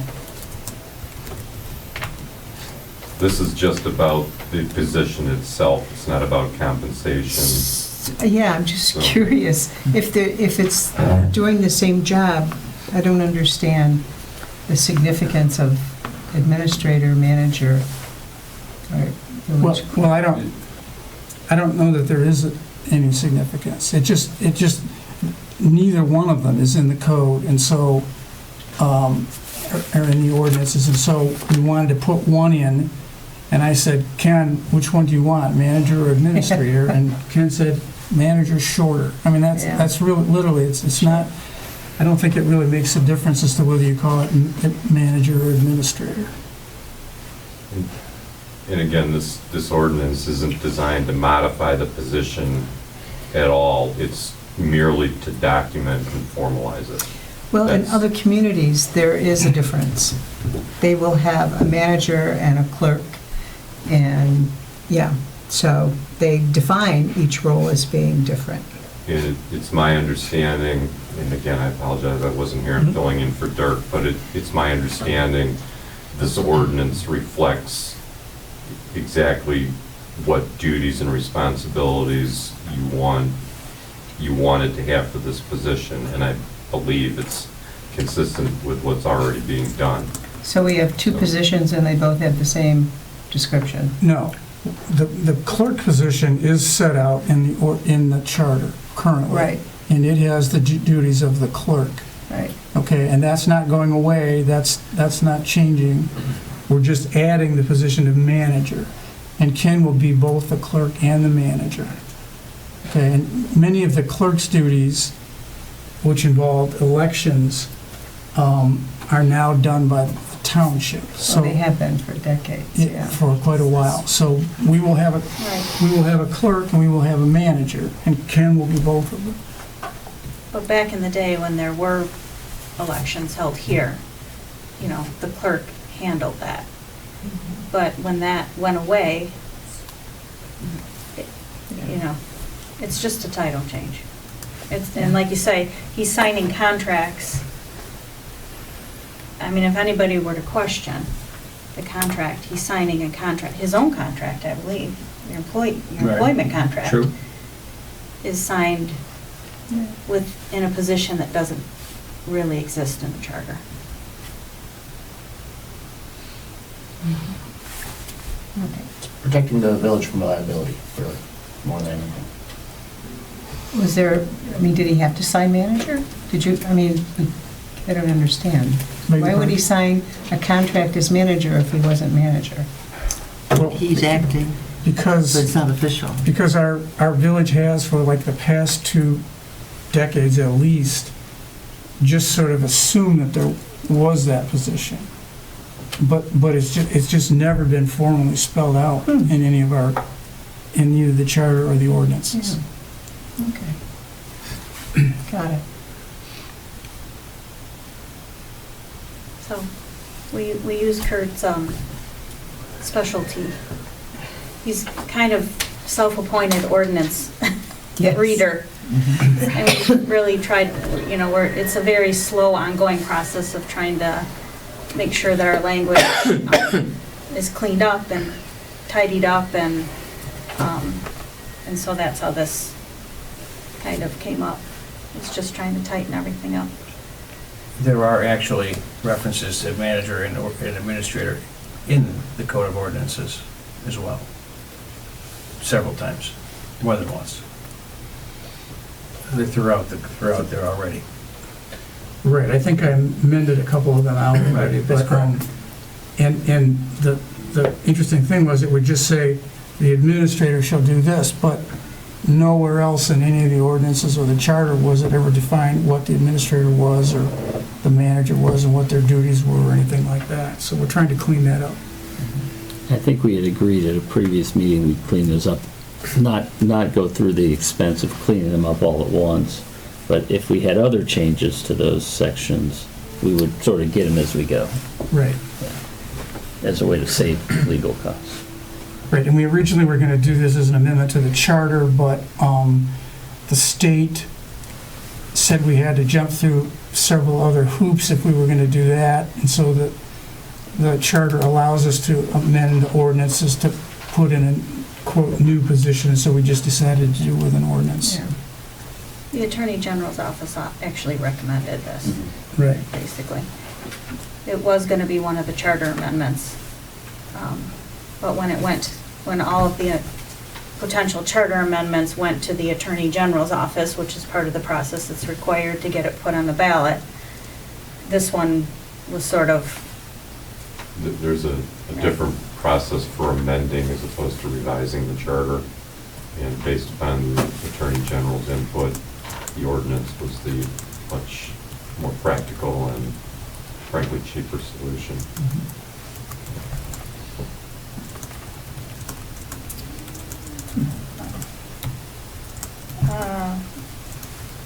Would you like to make a motion? I would move that we adopt we approve the draft ordinance as presented. Second. Any further discussion? Lisa, may I just, one quick question? I mean, we had public comment, but okay. No, it's on this item, so the public comments are on items not on the agenda. Just one quick question, Kathy Hageman, Bingham Lane. Is what this ordinance shows are the general duties of this position. Is there a job description that goes along with this, or is it now just relegated to what's in the ordinance? I don't believe an ordinance is necessarily a job description per se.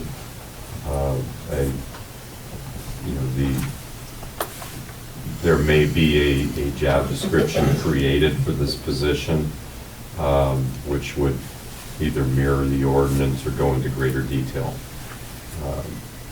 It would be up to the village to make that determination. Do we have that? I mean, it's sort of mandatory. You can't... I do have an employment contract that does spell out Because we can't do things when I performance do. reviews without job description. You know what I mean? He has a contract that spells out his job. Okay, as long as the job description is done. Yeah, Okay. he has a contract. Right. Any further discussion? All in favor? Aye. Any opposed? Motion passes. We are going to move on to the treasurer's report. Craig? Thank you. I'd just like to extend a warm welcome to the newly elected officials. And as to you as well. Thank you. And the best of luck in your new endeavor. Thanks. You too. In the treasurer's report, I have provided a check disbursement report for October of 2022. A disbursement report that falls under general fund. There's a gas and weight, and then disbursement report for November, general fund, and then disbursement report November 22 for gas and weight. Gas and weight is what Raina alluded to earlier. That's your Act 51 accounts. Those are restricted. And then, of course, the general account. Would you like me to go through? Sure. For whatever reason, the format showed each one twice. It was just, they were Yep. just once. Yep. It's just the format, It right? is just Okay. once. Yep, it's just the format. And BS&A will correct that. It's a pretty slick accounting package, and you won't have to look at it like you're seeing right here, so. Yeah. Oddly enough, the ADP one was two different amounts. Yep. But Two different very payrolls. small. Yeah, that's two different payrolls. But the other ones, sorry, let me look at the next. Sure. The rest were all duplicated, one payment. The ADP shows up twice, but with different amounts. One's 5,957, but then if all these were else were the same, maybe it's because it was an ACH payment versus the check. That's exactly Okay. right. Yeah, it was ACH versus an actual check. I didn't have any questions on the bills, but I was hoping once you get going to see a monthly statement of the all the funds and where they're invested and the term, Yes. I think that one of the, as you could tell from my questions of the auditor, like keeping track of where this excess money that we have is an important duty of ours, I think. So that would be helpful to see that on a monthly basis if we could. Yep, absolutely. I think we used to see that, but I know in the transition here, we're getting by, so Yes. I understand that. I had no other questions.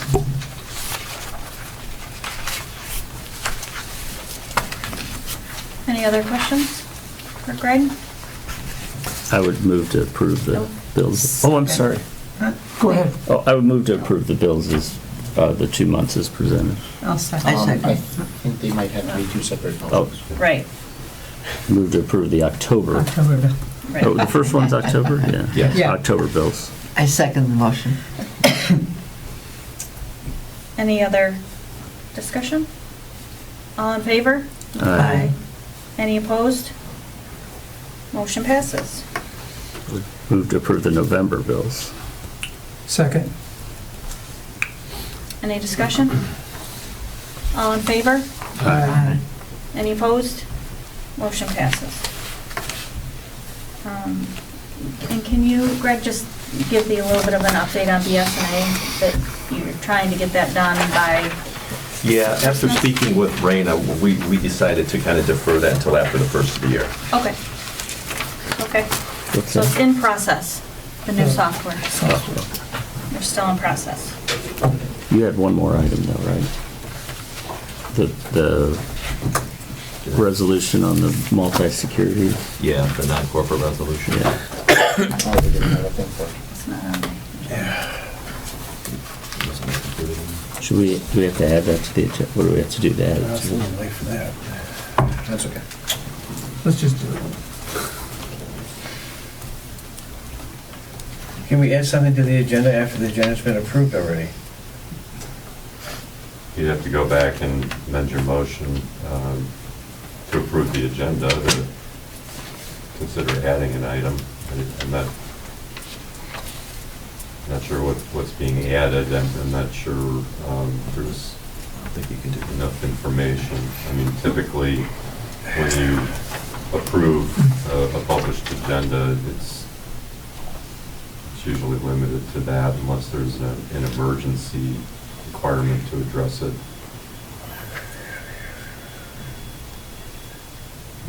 So as I understand it, we need to approve the new treasurer to be able to sign. This is for, is investment purposes, right? This is the non-corporate resolution fund that you're referring to, the Yeah. multi-bank Yeah. securities? Yeah.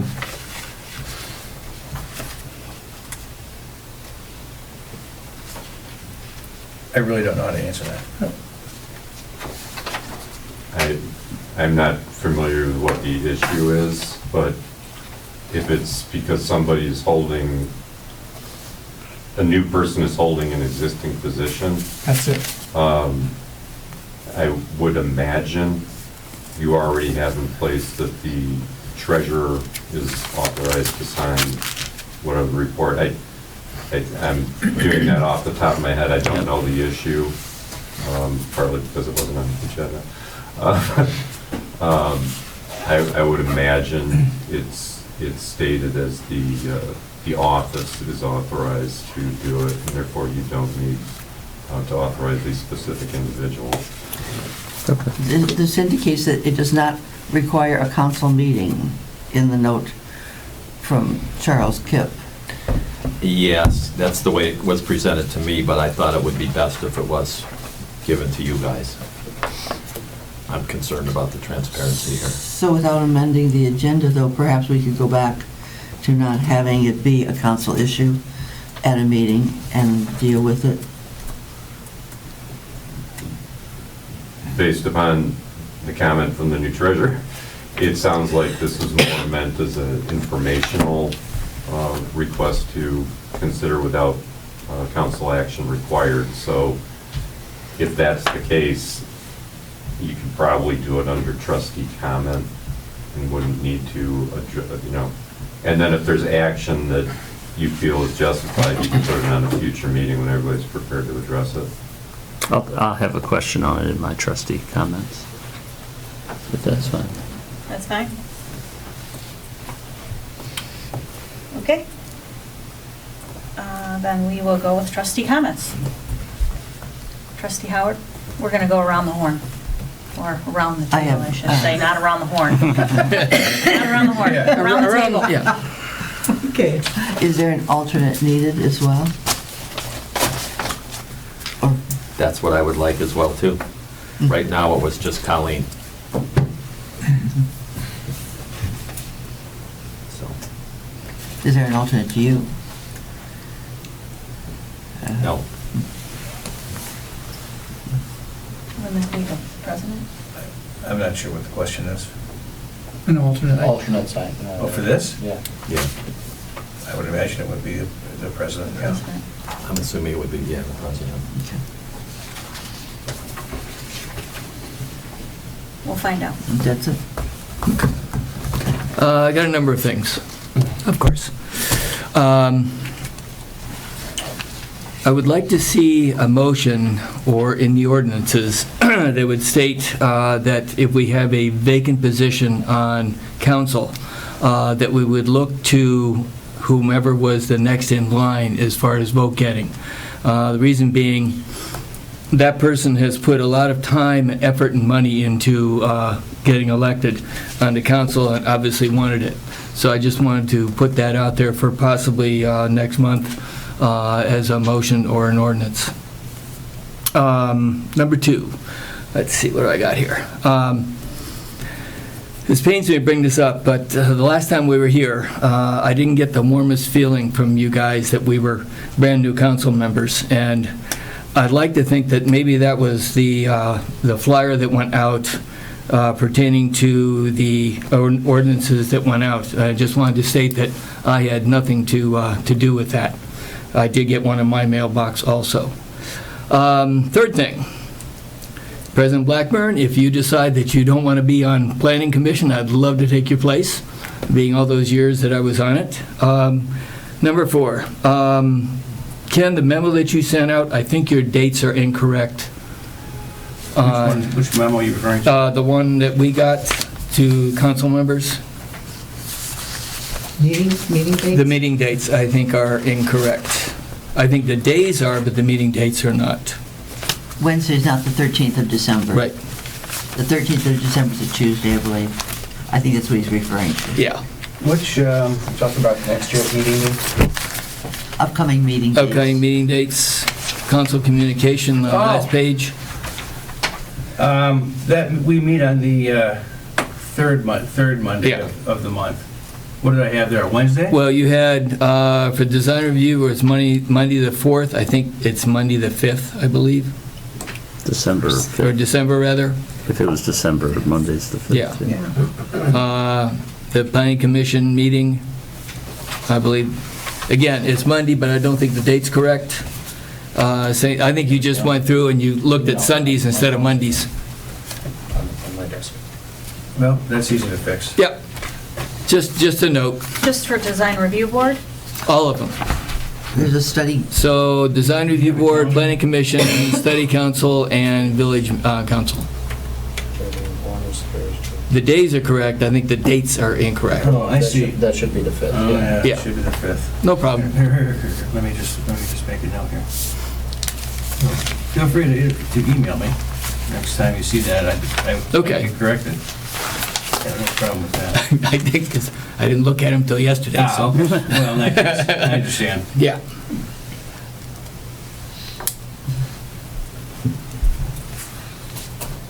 And I'm done. Okay. I thought the exchange this evening was very productive, the questions asked. The presentation was thorough and extremely informative. Very. Shocking at the prices, but it's a reality today. And I'm looking forward to more meetings that are as productive. To you, Aaron, yes. So just two things. One, I guess I apologize if you didn't feel that way at the last meeting. I hope it wasn't for me. I hope you saw tonight that I think we've added 3 great Yes. council members. So I didn't feel that, but I understand you did, and I apologize wanted if to that get it was from me. It surely wasn't meant to be. I guess I would ask Greg if you could discuss this topic and the whole just making sure it's very transparent. I guess you would be added as a signer to the multi-bank security, As well as somebody else. as well as the president. Yes. And that would mean that for all those trades, you would both have to sign. That is correct. Okay, which I think is a good control. I do too. Yeah. Okay. So that was your purpose of bringing that up. Okay, I understand now. We can. I just recently uncovered it. It was only Colleen, and I immediately thought, I think it's probably best if we have 2 people. Yeah. Very prudent, yeah. Yeah. I don't have anything else. No other questions. Okay, and I likewise apologize if I gave the feeling of being unwelcoming, because it certainly was not my intent. And I'm glad that we have 3 new members and 3 different perspectives on the council, and look forward to working with all of you tonight in the future. With regards to Greg, this resolution, the one thing that I would request, and I have no problem with it being you and the president, but please don't use finance director, use treasurer, as we have the same problem with finance director as we did with manager. We don't have that position anywhere. Right. And finally, and I've mentioned this before, but several of our new members have suggested we ought to try to do some things in terms of trying to communicate better with the community. And I have 2 specific suggestions. Again, I probably mentioned once or twice before, not in a meeting, so I thought I would mention them in the meeting. Number 1 is that I think at least it would be a good idea for us to use our email blast system to send an email blast to everyone on that list the Friday before the meeting with the agenda for the meeting, so that at least everyone who is on the email blast would have noticed that there was a meeting the next Monday and what the agenda was, with maybe a note that the agenda could change depending on what happened at the meeting. And second suggestion would be, if we go to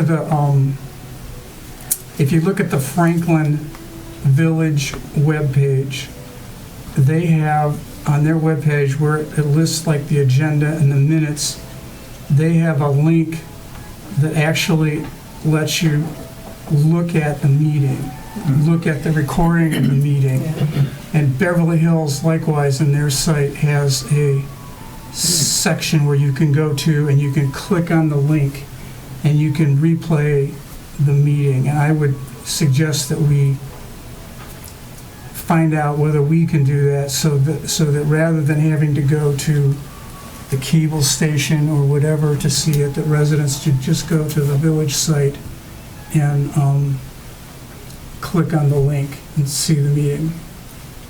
That's my comments. Are you addressing that to me?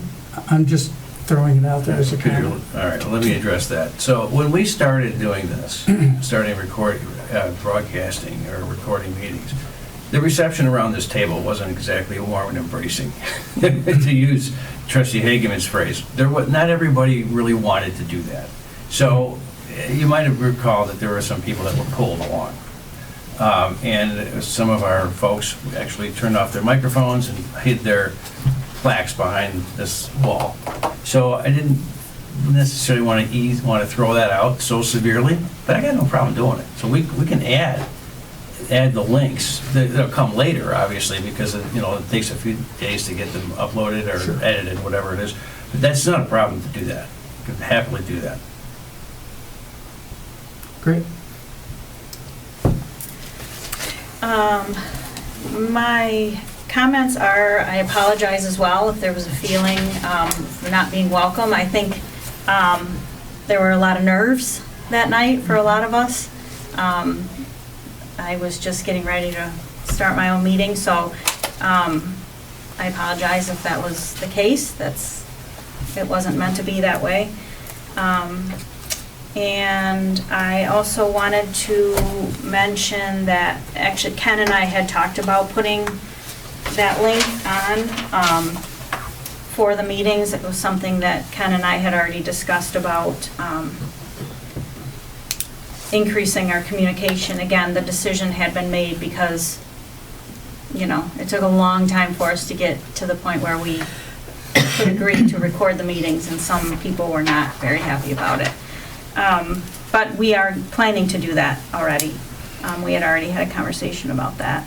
And I think that communication will be on a future agenda, probably a work study agenda for now, so that we can get some ideas out on the table, what's worked in the past and what hasn't.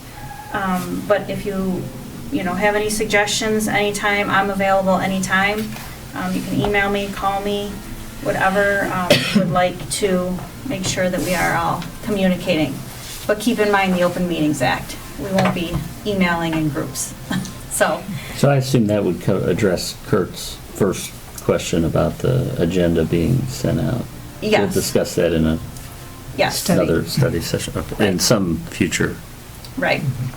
I like the ideas. I do too. I think it should be sooner than later. Yeah. But we'll have a conversation about that. I don't want to have a conversation tonight. I just want to make sure what is the definition of the email blast as opposed to when the newsletters go out, how we're communicating and how we're best using our resources that are free. So we will have a conversation about that sooner than later. And I would like to have a motion to adjourn. I will so move. I will so second. Did you get this? Do I have to Yes, say I any did. discussion? Yeah. All in favor? Aye. Aye. Any You guys opposed? got it? Thank you. 9:23.